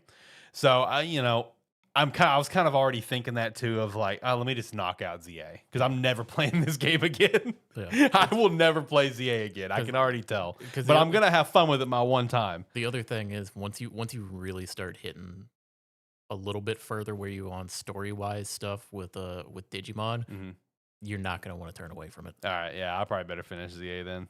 Get my ZA fix, get my Pokemon because I have been in a Pokemon itch leading up to ZA, and I was trying not to play other games in prep for ZA. So I need to finish scratching the itch and then get back to ZA because you know once I'm gonna get back to Time Stranger because after Time Stranger that's when I'm going to Ghost of Yote. So I'm trying to finish Time Stranger before Thanksgiving break for me because Thanksgiving staycation I got going on that's gonna be Ghost of Yote time as well as Dispatch because all of Dispatch will be out by then. Maybe Hyrule Warriors, but probably not. That'll probably be a way later pickup. But either way. All right, let's shout out some Rogue Energy. Use our referral link down below, promo code Sparky3 to get 10% off your order. It does not matter if they have a better sale going on. If you use their referral link, you're still helping out the brand. You don't have to use our promo code. It's all good. But still use their referral link just to go check out everything they got going on with the hydration, the chill, or the energy cans, or the powder. The promo code and the referral link works for all of it and helps us, and we'd really appreciate their support. Again, go over to Rogue Energy, promo code Sparky3, 10% off. Hey, shout out to Arc Raiders. I was going to say, I mentioned it briefly there. Arc Raiders is currently doing its little play test before full release server slam test, and I was very excited when they announced this because it's a game that I was pretty sure I was going to end up picking up mainly. It's like mainly just because like buddy of mine's super excited for it. He's been really looking forward to it. Really been trying to get me into extraction shooters for a long time. Yeah, I saw the three of you playing earlier. Yeah, but it's one where historically I don't enjoy extraction shooters as much. Like I've tried Tarkov, didn't click with me. I tried Cycle, I've tried a couple other things. The only extraction game I really got into was Dark and Darker. But it's a completely different playstyle and everything. Right. Arc Raiders, I'm having a blast with. I'm really enjoying it. I've been playing it,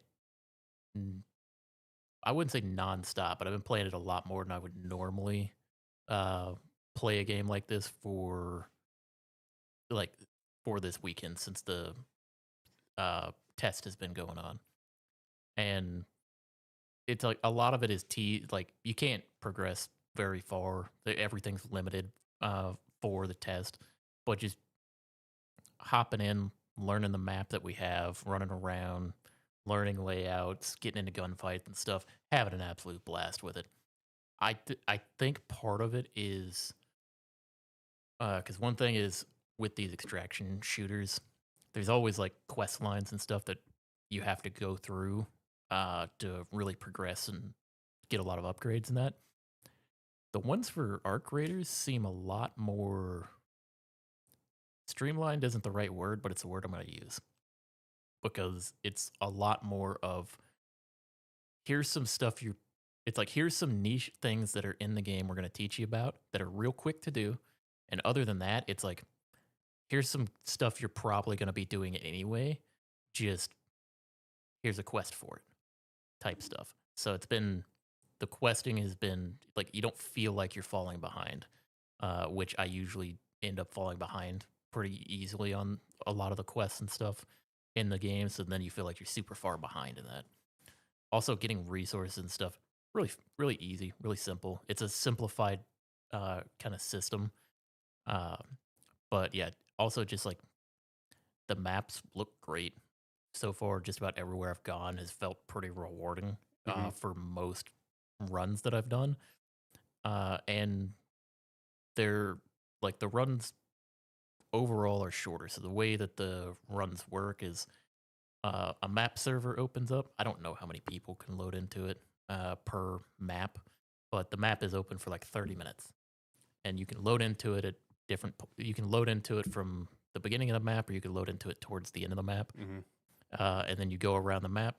There's They call them arc enemies. They're like little drones and stuff that fly around and will attack you.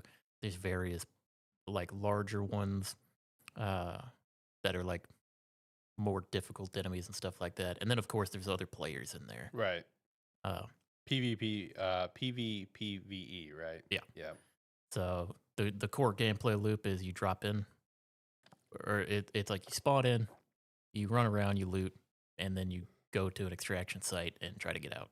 So you run around, loot, fight, and leave, and then gather your materials up afterwards, craft some new stuff, go back in, run it again. And so far, it's been super enjoyable. Probably one of the more fun times I've had in an extraction game so far. So it's one where I'm glad they did the test because like I said, I was probably gonna buy it, but I'm glad I got to test the game first. Because I thought I would enjoy it. I didn't think I was gonna really enjoy it like this. It's a lot more fun than I was expecting to have. But yeah, so far, like I said, a lot of fun. Man, some of the gunfights you get in this game are wild. Mm-hmm. We've had because I've mostly I've played the entire time with either a group of 2 or 3, and maximum you can go into is with 3. And we've been going in, and man, sometimes we just go in and we're planning on just grabbing a few materials and getting out, or checking out some places on the map we hadn't been to yet. And 30 seconds into the game, we're in a 4-team fight, trying to figure out what's going on, Right. and trying to make it. And when you win those, man, it's one of the best feelings. Yeah, yeah. But yeah, no, it's Arc Raiders. If you have the opportunity to play it this weekend, I think the test goes until the 22nd. I think so. That's like Tuesday or something. It's 20th or 22nd. I think it's like Tuesday. I think Tuesday or Wednesday. I could be wrong on that. But if you're listening to this, and I would go check and see if it's available. If you've heard about it and weren't sure if it's your thing, perfect time to jump in. Mm-hmm. It's like it's not too high stakes because, like I said, everybody's on a level, pretty much a level playing field, because you're limited by the tiers that you can craft. It's all like tier 1 stuff that you can actually craft. There's like tier 2, tier 3 stuff that you can find in the first map, but it's pretty rare. But it's one where it's worth checking out because as someone, like I said, as someone who doesn't typically enjoy extraction shooters that much, man, this one has been easy to jump into, easy to learn, and at this point, I'm looking forward to the 31st when the game comes out, because then I'll be hopping in and playing it quite a bit. Yeah, I'm really excited for other maps too.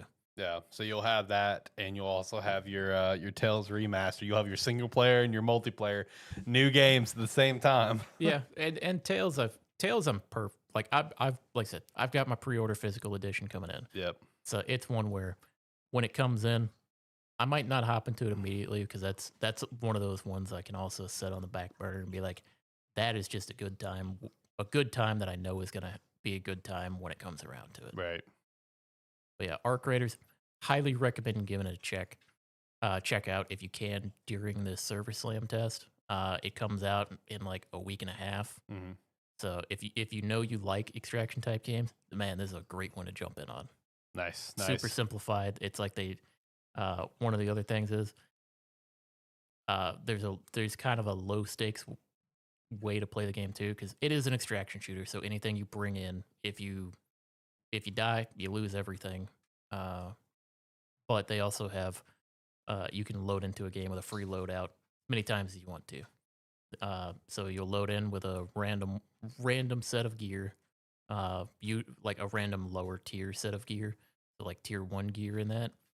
The only thing is with your tier 1 gear, you don't have a safe pocket, which a safe pocket is just, it's an inventory space that if you put something in there, even if you die, you keep it. Yeah. So makes sense. They have, like I said, free loadouts. You can load in as many times as you want to. There's no cooldown on it, so you could load in with a free loadout over and over and over again if you wanted to. But it's one where I did a few free loadout runs until I had a few additional materials for crafting and that, and I was like, all right.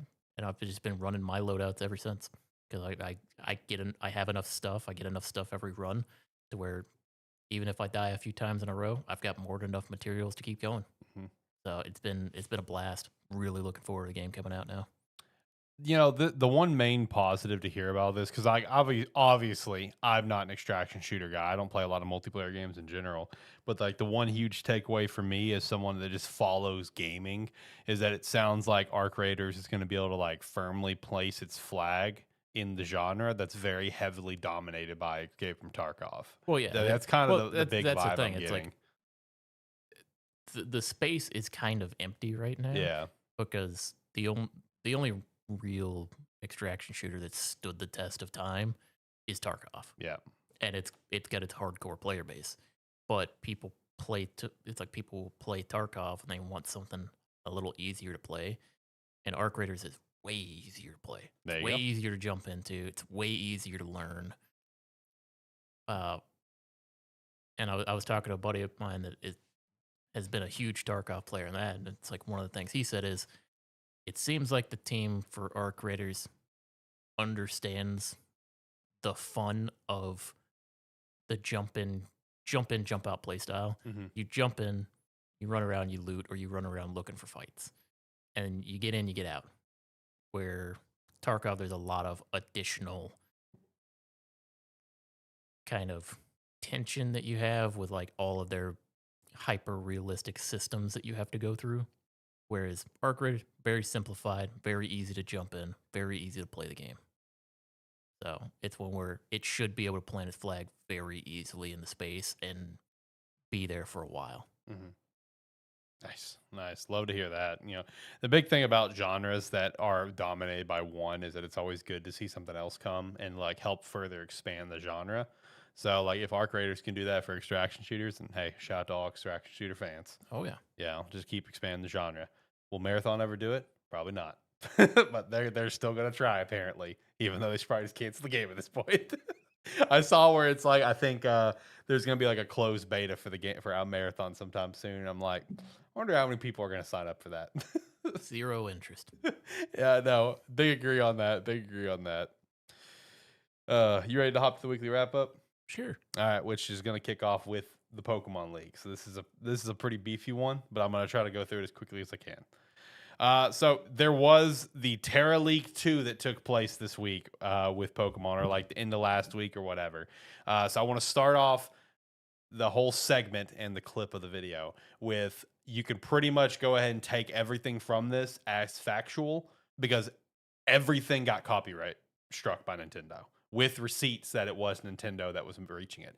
But also take everything with a grain of salt that everything that we're going to talk about, shout out, or whatever may not be what the final product is because this is like a little bit older, Yeah, right? Things change. It's concept stuff. Exactly. But it's all factual. This is all legit because like everything got copyright struck with receipts of it being all copyright struck.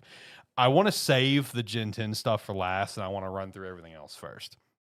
So I guess for starters, let's start with some other info, random stuff. Gen 11 projected for 2030.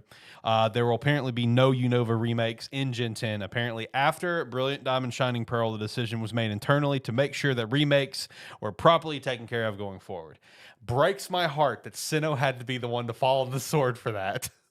But at least remakes will get better love. Yeah. Because BDSP was crap. I've still yet to finish them. I don't care to finish them. So at least when the time comes and Unova does get a remake, hopefully it's going to be what we've been wanting, where it's black and white 1 and 2 all in one. Because that's what it needs to be up front. They're sequels. That's what needs to happen. Apparently, Gigantamax Nidoking was scrapped and probably Nidoqueen as well, because apparently the original Sword and Shield titles were King and Queen, was something that was toyed with. Legends and new gen games, something we talked about quite a bit just earlier with Pokemon Legends and just the new gens. Apparently, Legends is targeted at gamers digging deeper into action, worldview, and history, while new gen games are about the expansion of the franchise, targeting new players and long-term fans. So to circle back to the ZA talk conversation with the battle format that you're not a fan of, as long as that's the first iteration and they grow on it, Yeah. It's fine. But that's what I'm having to view it as. Is like Yes. as long as the next one is a better version of what this is, I'm fine. Yeah, no, a big agree. I thought this was really interesting. Apparently, Junichi Masada, who is, of course, one of the goats of Pokemon and was the creative director of basically everything up to Kalos, apparently he got banned from directing any future Pokemon games. That's why he hasn't been directing them since Gen 7, and apparently will not. According to all the internal documents, there was a very massive argument that took place during the Kalos development that had him banned from being any future directing. And if I'm going to have to take a ballpark guess here, because as you as a Kalos fan can agree, Kalos is the most shafted It's generation. an unfinished game. I am willing to bet you anything. The argument was Musada wanted to make sure Z happened, and the Pokemon Company said, no, we have to move on to Gen 7. Because obviously that Gen 7 caught us all by surprise. Yeah. And the Sun and Moon base games had like a bullshit Zygarde side quest that was clearly supposed to be Z. Yeah. The Kalos region is an unfinished region. Facts. It's never gotten its conclusion. Facts. There is a literal section of X and Y you can go like see with the power plant with text like, oh, you can't go there. That was clearly supposed to be like where a legendary was going to be. I think it's supposed to be Volcanion is where he was going to be at. Yeah. So I bet you anything this so-called argument was about Z versus Sun and Moon. I'm willing to bet you anything that's what it was. Yeah, and good thing we moved on and got Sun and Moon at the time we did. Yeah, shit, I know, right? The games that should just got pushed off to the Switch. They ran like crap. Alola is an awesome region. A lot of great Pokemon, but the games run terrible. The games run terrible. You know how the other thing is? We couldn't get Z. It's like generations 1 through 6 are great. Generation 7, kind of ass. See, I enjoy it if it ran better. I enjoy Ultra Sun, Ultra Moon if it ran better. I don't ever. You're coming up to the point I was about to make. We can't get Z, but we get a half cooked Sun and Moon. That's true.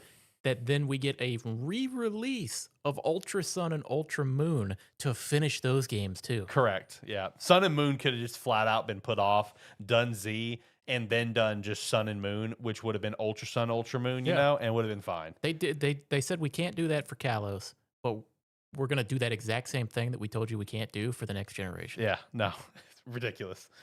And then I did kind of mention this earlier. Apparently, Scarlet Violet DLC ended up costing as much as Legends Arceus due to Scarlet and Violet not actually being designed with DLC in mind, which is kind of crazy considering how well Isle of Armor and Crown Tundra was for them. And there was apparently a bug that caused massive issues, and all Pokemon games going forward are being designed with DLC in mind. So, okay, whatever. A random little tidbit on Pokepia. Apparently, it started off as a Nintendo Switch 1 game, and it was a spiritual successor to Let's Go, but it was canceled and now revived for the Nintendo Switch 2. With Legends ZA, some random little tidbits here. Apparently riding Pokemon was originally set to be in the game. Go-Goat was going to be the one for ground travel, and like Lucario would be one to allow you to jump between buildings. There's an NPC early on in the game that says, "I grew up riding a Go-Goat around the city." Yeah. It's like clearly riding was supposed to be a thing. Was supposed to be in the game. Yeah.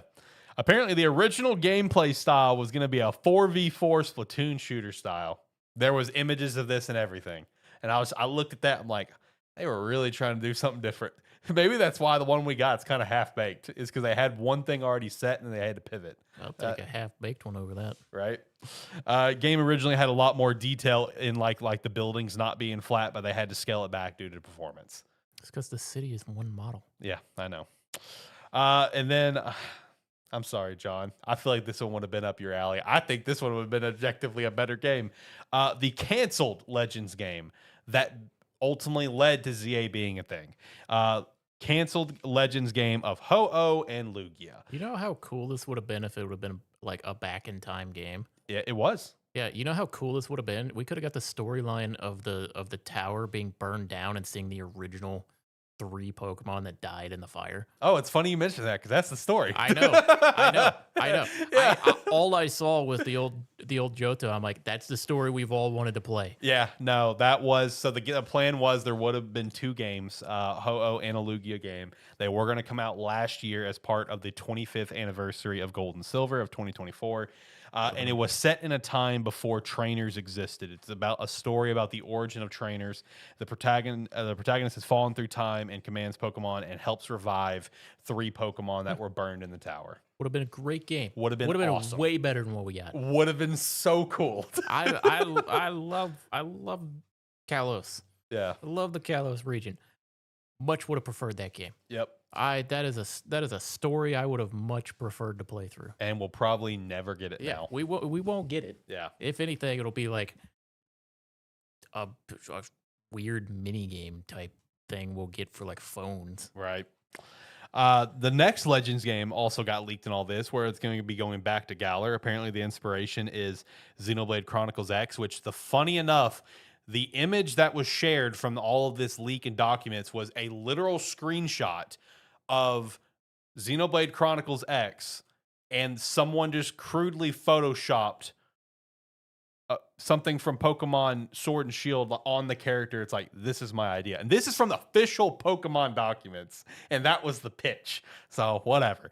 But it takes place 1,000 years in the past, and the focus is around the creation of the first Gigantamax ball. The current projected release is 2027 or beyond. It'll be a fine... I'll have fun with it one time. I can already tell. That is all I needed to read. I couldn't care less. That is all I needed to read to know I'm going to have fun with this one time and probably never play it again. That is one where you are going to have to show me something exciting looking for me to care. Yep. Now, the one that got a lot of people excited, the one that everyone has wanted and hoped for as long as Pokemon has been a thing since the 2nd generation, really the 3rd generation. The 2nd generation did do this. And that is a MMO where you travel to multiple regions.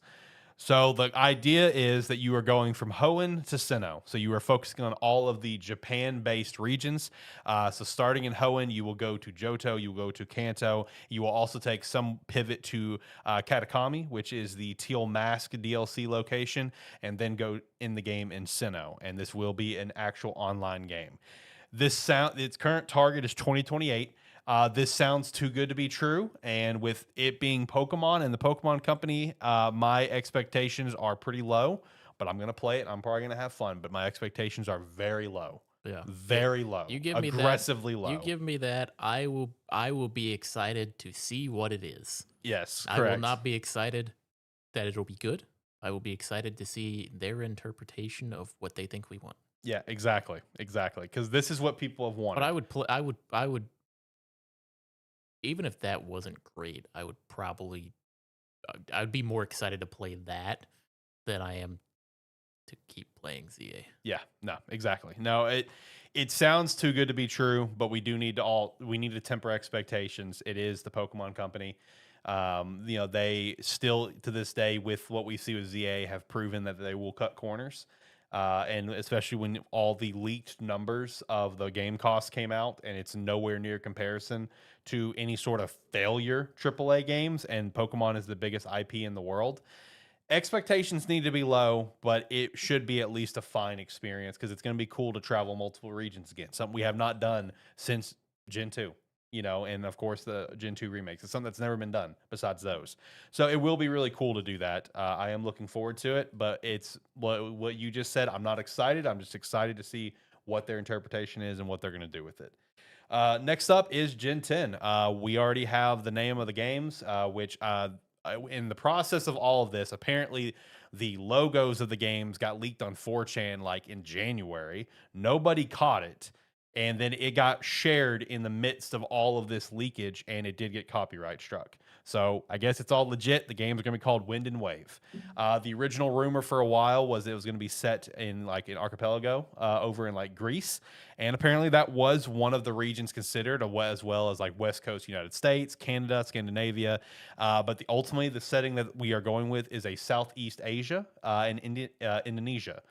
So they're apparently, based on the internal documents, one thing Pokemon and Nintendo really want to do is create a setting that hasn't been done and creating an approach that hasn't been done. So, like, normally we're starting off in a small town and you work your way up. In this game, you and your mom start off in a big city, a huge tourist city, and apparently you get this vacation package where you're going to this region now, and the region is very jungly, which a jungle has never been done in Pokemon. So I love nature. I love grass, wearing my shirt. So that sounds cool. I'm excited for that. There was also a lot of mechanic stuff that got leaked, like of how the waves look and stuff, actual gameplay related things, as well as diving underwater, because that will be a huge exploration element of the game, is underwater exploration. So the mechanic videos that got leaked of actual like in-engine looked pretty solid, because apparently this will be the first Pokemon game in a brand new development engine. So that's promising, at least. At least they're finally doing a new engine, Thank God for that. Apparently, the theme of the game is infinity. It is, the quote that is in the documents is play that continues infinitely, land that expands infinitely, evolution that holds infinite potential. So the idea around the game is that the game will never end, and islands of the game will continue to generate and generate over time, and no one thing will be the same. That sounds way too ambitious for Pokemon, in my opinion, but they could prove me wrong, and they could go well with it. I don't know. I thought they're trying to make a mainland Pokemon game, but somebody was playing too many roguelites. Yeah, a little bit. The idea of the game is to procedurally generate new islands, so the region is infinite and constantly changes. Survival in the jungle is going to be one of the main themes of the game. Pokemon is aiming for that, just that big, grand new setting.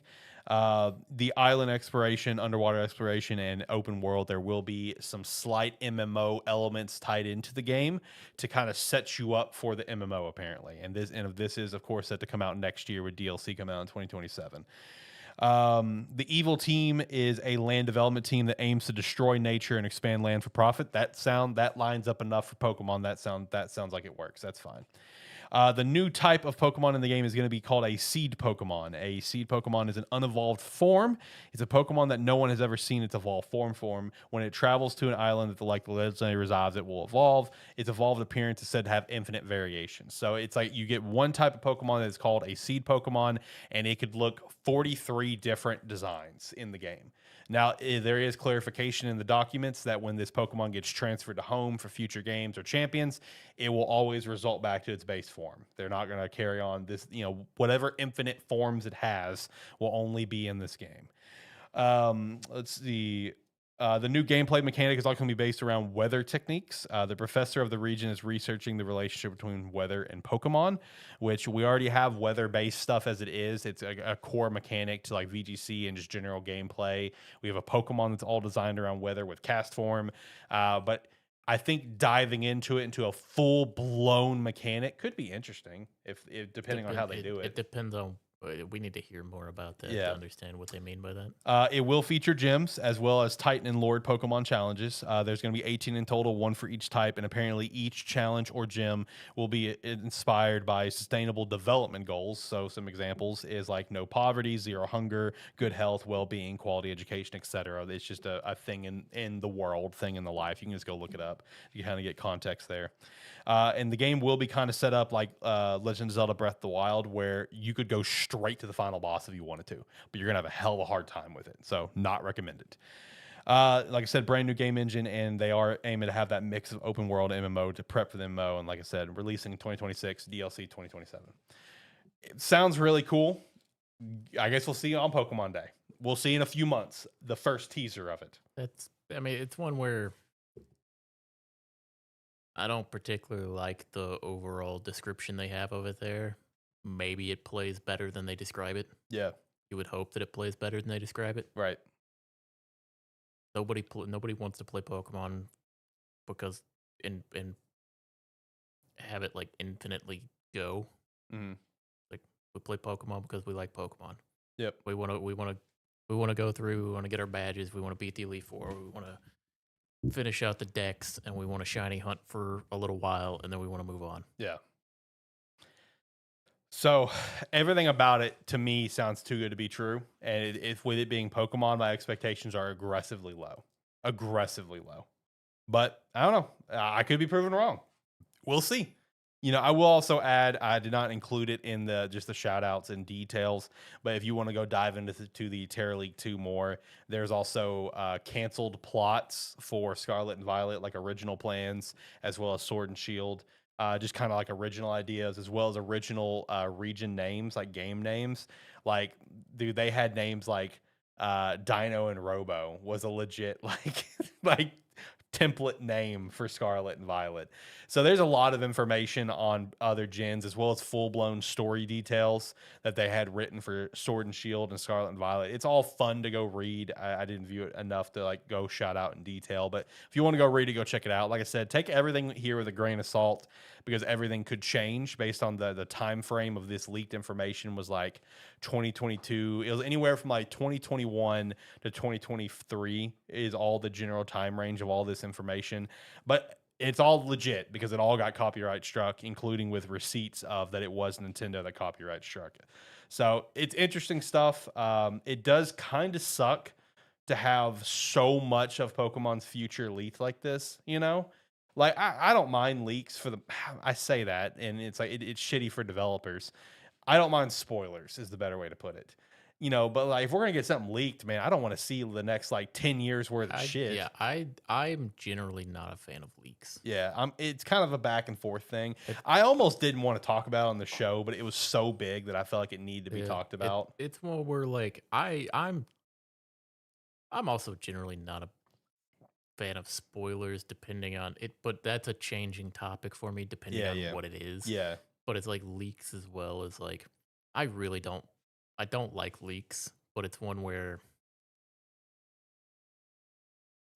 it's like sometimes you just like in this case you kind of just hope that like not that like I'm saying all of that's bad ideas, but you hope that that's just like concept stuff that they have that then by the time we actually see what it is going to be, it it catches us by surprise. Right, It's right. different enough to where we don't know exactly what it is. Right. But it's like the idea of Generation 10. We all expect Generation 10 to come out next year. Mm. The idea of a Pokemon, an official Pokemon Company MMO, it's a cool idea. We've all wanted it for a long time. Yep.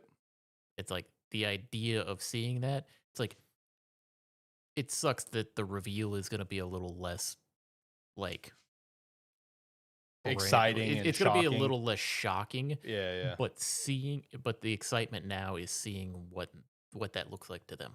Right. Yeah. Now, I can agree with all that because, like, I almost didn't want to put it in the show because it's like I hate how much was leaked, and it's like, it's especially with just Pokemon because, like, the people who report on this, dude, I'll say it up, and everyone watching will probably agree. They are some of the cringiest individuals on the internet, where it's like their entire being is Pokemon leaks, and it's like, dude, relax. It's a video game franchise. It's the biggest IP in the world, yes, but brother, relax. Like go pick up a new hobby. Go do something else other than Pokemon. There's other games out there that are a lot of fun. Like go get into a book series. Go get into a movie series. Go learn how to knit. Don't make your entire being Pokemon. Relax. So it's like, when all this was coming out, like if you go look at the Gamestetic Twitter, which I am always on point with retweeting and sharing any news I come across at all times, I don't think I shared any of the leaks on the Gamestetic Twitter just 'cause it's like I didn't want to. I was following it all when I was coming home the other day, and I was just like, yeah, it's all cool. It's cool to hear and cool to see. It's like I don't want to share it. I almost don't want to talk about it. But I feel obligated to an extent. So I don't know. I mean, what's your thoughts on the leaks? I want to know. There's a lot of stuff that came out of it. All right, next thing also that's come out in the last couple of weeks is some reports that apparently Xbox has canceled their next hardware generation, which then Xbox did come out and say that is not true because, hey, look, we had a partnership with AMD. And I will stand by what I said all along. There will 1000% be another Xbox piece of hardware coming out for the next generation and will be labeled as a console. I stand by that. But I also stand by it very well could be the last one labeled as a console. I think that is a very strong possibility. I also think it's possible they could just go into the PC market and just make Xbox branded PCs, and you start targeting a PC market. I don't think they're gonna do that because there's too much variance in the PC market. Yeah. They don't want to create something that can't run anything, but if to create something that will run everything to satisfy PC users is going to be too expensive. Yeah. I stand by what I said I think will happen. I agree with you. There will be another Xbox piece of hardware. Yep. It may be the last one that's branded as an Xbox. I fully expect them to continue making some sort of hardware, but it be a more minimal hardware, and they do away with calling it an Xbox. I fully expect them to embrace it and call it Game Pass. Yep. Just dive into that, dive into Microsoft Gaming, whatever the case, whatever it's going to be. It's like call it. It's like, and just label it as your Game Pass machine. Yep. Yep. So I don't know. It was an interesting conversation that came out. Xbox actually responded to it in a kind of hilarious way of like, hey, we just signed this deal with AMD, right? That just happened like a month or two ago. We're still going to make hardware. But, I think one thing that's been really alarming is seeing all the retailers completely pull Xbox stuff out of stores and online. Like Costco has put everything on clearance. Target has gotten rid of all Xbox physical games and don't really sell stuff. Walmart's starting to do it too. Best Buy, like they're leaving stores. Well, I mean, it's one where, yeah, it's all happening at once, but it is also one of those where it's like failed generation. How long can a store realistically reserve the space for that when they're not making money off of it? Correct. It's like it's just one where once someone makes the decision to start doing it, everybody feels like, okay, someone else has done it, we can do it now. Yeah, correct. The next thing I've got, which took place, I think, like a week or so, it was about probably almost 2 weeks ago at this point, but I still want to shout it out, is that EA has officially gone private alongside some Saudi investors.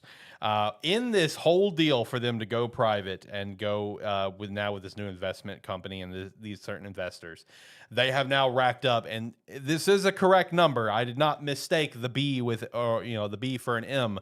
$20 billion in debt. Oh my God. So here's the thing about this that everyone's worried about, because there was a lot of doom and gloom that I saw all over Twitter, which is all fair doom and gloom, because all of my Twitter was all designated and dedicated towards Mass Effect and BioWare. Very fair, very valid, especially after Dragon Age, the Veilguard. My thought on what's going to happen is I don't think they're going to immediately necessarily go into studio closures. I think for the properties and the studios that can make them money, they're going to sell off. Well, yeah, it's going to be the same thing that happened. They're not going to close it. They're going to piecemeal it out and sell it off for everything they can. Yeah, it's going to be the same thing that happened when Embracer Group bought all of Square Enix's Western-based studios. Is they closed some that they wouldn't make any money from, and they kept the ones they thought they would make money for. It's like they're properties that they don't want to, that they're not going to want to deal with, or that they're not going to do anything with, but they think they can get money for. They're going to sell. Anything else, they're just going to. It's like things that they don't think they can do anything with, and they don't think are worth money. Those will get closed. Correct. But if anything that they see, anything that they're not going to use that they can get money for is going to be sold off. Yep. They bought it for a specific set of like games, and that is what their focus is. Anything else other than that, they are going to get rid of it. Yep. Which, at this point, the hope for me is that BioWare gets sold off. I mean, that's the hope for me. Because I think when it comes to EA, I think your sports games and your Battlefield, I think your shooter stuff, that's safe and fine. Nothing will happen to those. I think everything else with that amount of debt is potentially on the chopping block. And in my mind, go ahead and just let BioWare be bought by somebody who will maybe let BioWare be BioWare, and we don't have a Dragon Age to Veilguard situation. Like, that's my mindset. So I don't know. We'll see how it goes. Everyone that has doom and gloom, like, again, my Twitter was filled with doom and gloom on Mass Effect, because that's just how my Twitter was kind of set up for during that process. Try to stay positive. Let's just hope that maybe someone will buy them, like a Sony. I'd even take an Xbox. I saw one of the original directors of the trilogy think that he thinks even Amazon could potentially pick them up. We'll see what happens. Let's just let it play out. We did get an announcement for a new Avatar game, Avatar Legends: The Fighting Game. It is a working title, don't worry. Announced for summer 2026. Gonna have 12 players at launch, single player campaign, and quote, best in class netcode and crossplay. So cool. Another fighting game potentially you can see at EVO next year. So that based on Avatar: The Last Airbender. So cool. Some random Expedition 33 news. Hey, we got a free update coming. Pretty excited for that. That's going to be fun. It's going to have a new playable area, enemy encounters, boss battles for late game players, costumes, text and UI localizations, and more to be revealed. They also said the game has sold over 5 million units, but I am excited for a free update with a new area and stuff. I saw based on I think the image graphic that Sandfall shared for it, it looks like it could focus potentially on Verso and SKA early adventures, which that'd be cool. But either way, hey, free update for Expedition 33. Love to see it. Can't wait. Involving the movie, I thought this was really funny. Apparently, Glenn Powell has expressed interest in starring in the film. And when Charlie Cox was immediately asked about that, Charlie said, well, there goes my part then, saying that Glenn would play Gustav, which that is probably the only thing that Glenn Powell could probably play is Gustav. Charlie was once again asked about the game. As per normal, it's an ongoing meme. He said I'm so excited to play this game, but I haven't yet. I'm quite nervous about it because I've met a lot of fans who have boasted about how quickly they managed to complete it, which the quickest I've heard is 50 something hours. So I'm probably not going to complete it, but the short answer is I don't actually know what the story is other than I die, and I hope they make the movie. So hopefully he plays it at some point. He's going to keep getting asked about it until he does. So he needs to just go ahead and just watch a playthrough, play the game, something, because he's going to keep getting asked about it. Let's see. Hey, Dragon Ball FighterZ is getting another DLC, even though it was supposed to be done, apparently. It's getting Super Saiyan 4 Goku Daima. So shout out to that. The game's wacky as fuck right now. Is it? They got a bunch of patch notes that changed some stuff. Game's wacky right now. Okay, good. I've watched a little bit of it, and man, people are. They had the "you can have fun now" patch. Right. Okay. All right. Shout out.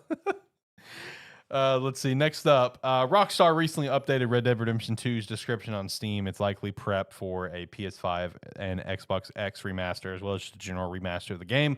The same thing happened with Oblivion before it's revealed. I also want to note that I did see that Nate the Hate did confirm the existence of it. He just doesn't know when it's coming out.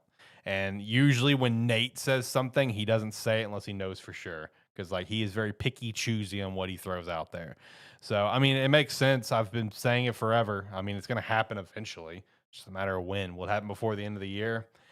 I guess realistically, maybe, because you had GTA first of next year. So I guess realistically, it could be a December or January title. I don't know. Either way, I'll play it again when it comes out. There's also a report that Halo Combat Evolved Remake is in development by Virtuos Studios, who did Oblivion. And I think here in a week, we have Halo Championships, and I think Halo Studios is revealing whatever they've been working on. I think that's right. I don't know. So I'm probably going to be revealed there if I had to guess. We've already had a Combat Evolved remake. That was my first thought too, is that already happened. Now we're getting another one. It's you have other games that you can remake. I agree. Minecraft 2 movie set for July 23rd, 2027. And Sonic Rumble is arriving in November, which that's the Fall Guys Sonic game. So it'll be on mobile and stuff. It'll be free to play. I'll play it. Whatever. It'll be fun. All right, that's all I had for the weekly wrap up. You got anything? Nope. All right. Gamestetic Game of the Week. Who's going to do it? I don't remember who did it last. I genuinely don't remember. I got none. You don't got nothing. All right. I don't really have anything either. So this might be one of those mail-in weeks where I pick something super, super basic. So yeah, I'll just do that. I don't care. When Zach comes back, it's his turn. He gets 3 weeks in a row when he comes back. All right. Let's see. I was not prepared. All right, there we go. Gamestetic Game of the Week. I'm going to mail it in this week with one of my favorite games of all time and my favorite game in this franchise. I talked about it earlier when I talked about Super Nintendo World, so screw it. I was not prepared for Gamestetic Game of the Week. We're going to do Legend of Zelda Twilight Princess. This game, don't need to dive onto it. This is probably one of the shorter ones because there's not a lot to talk about, because if you know what this game is, it's a Zelda game. It's great. This is my personal favorite Zelda game still. For a brief second, I debated, was Tears of the Kingdom going to beat it out, but ultimately no. Twilight Princess is the one Zelda game that I revisit the most. I love the dark and grittiness of it. I think Midna's an incredible character. Xant is an incredible character. The return of Ganondorf. Every single temple in this game is phenomenal. The puzzles are a lot of fun. Wolf Link is a really cool mechanic. And as far as I know, I think it's still this way. This is the one and only Zelda game in history that has 2 links meeting each other, where you have the link of the Hero of Twilight and you have also the Hero of Time from Ocarina of Time Majora's Mask coming as the hero's sage or the hero's spirit, whatever his name was, and training your Link throughout the game. I think every environment in the game is fantastic. The items in the game are super unique. While they are very limited, some of them, for the dungeons you get them in, it is really cool to see uniqueness like the spinner. While there are some things you can do with the spinner outside of the dungeon, the Arbiter Grounds, it is cool to see some uniqueness like that, as well as like the Dominion Rod. The claw shots are really cool. Again, every dungeon is sick. The Arbiter Grounds is awesome. The Snow Peak Mansion is really cool. The City in the Sky, Xant's Palace, all of the beginning dungeons as well. All of it is super cool. Plus, if you play the HD remaster on the Wii U, you get the opportunity to see the rest of the Hero of Time story. If you go around the castle town, you can see scriptures of what the Hero of Time did to help set up a future hero, with like giving his bow to the Gorons to protect, and like meeting Skull Kid to be a deter in the game to prevent someone from getting to the Master Sword. The Temple of Time is an actual temple in this game, which is really sick as well. Overall, this is one of the best Zelda games. This is no secret. This is no hidden gem. It's just one of the GOATs. I just wasn't prepared for Gamestead Game of the Week after being gone for 3 weeks. So we're mailing it in this week. Every once in a while, you got to have a mail-in week. So Legend of Zelda Twilight Princess is my mail-in week. It is what it is. It is what it is. Sometimes you just got to mail it in. And this was one of those weeks. All right, let's hit the music. Let's get out of here. All right, like, comment, subscribe, everything else. If you like what you saw here with us this week, then we do these live streams usually every Saturday about 6 p.m. Central Time, so you can come check us out then. Yeah, we'll be back next week, which, I don't know, we'll see if we talk about some Dispatch. We'll see if you grab it next week and play the first couple chapters. I see if I might, or if I might just wait. Talk more about Legends, Arc Raiders maybe after the playtest is over, Digimon Storytime, Stranger, and whatever else comes out through the week. Make sure to check out Rogue Energy as well as the merch store, Sparky3shop.com. Join the Discord, check out the Patreon if you want to support us further. Maybe next week won't be as long of an episode. Again, we're coming back after a few weeks off. We got to chat, got to catch up. We'll get back to normal form next week. Can't wait. Hopefully you have a good one.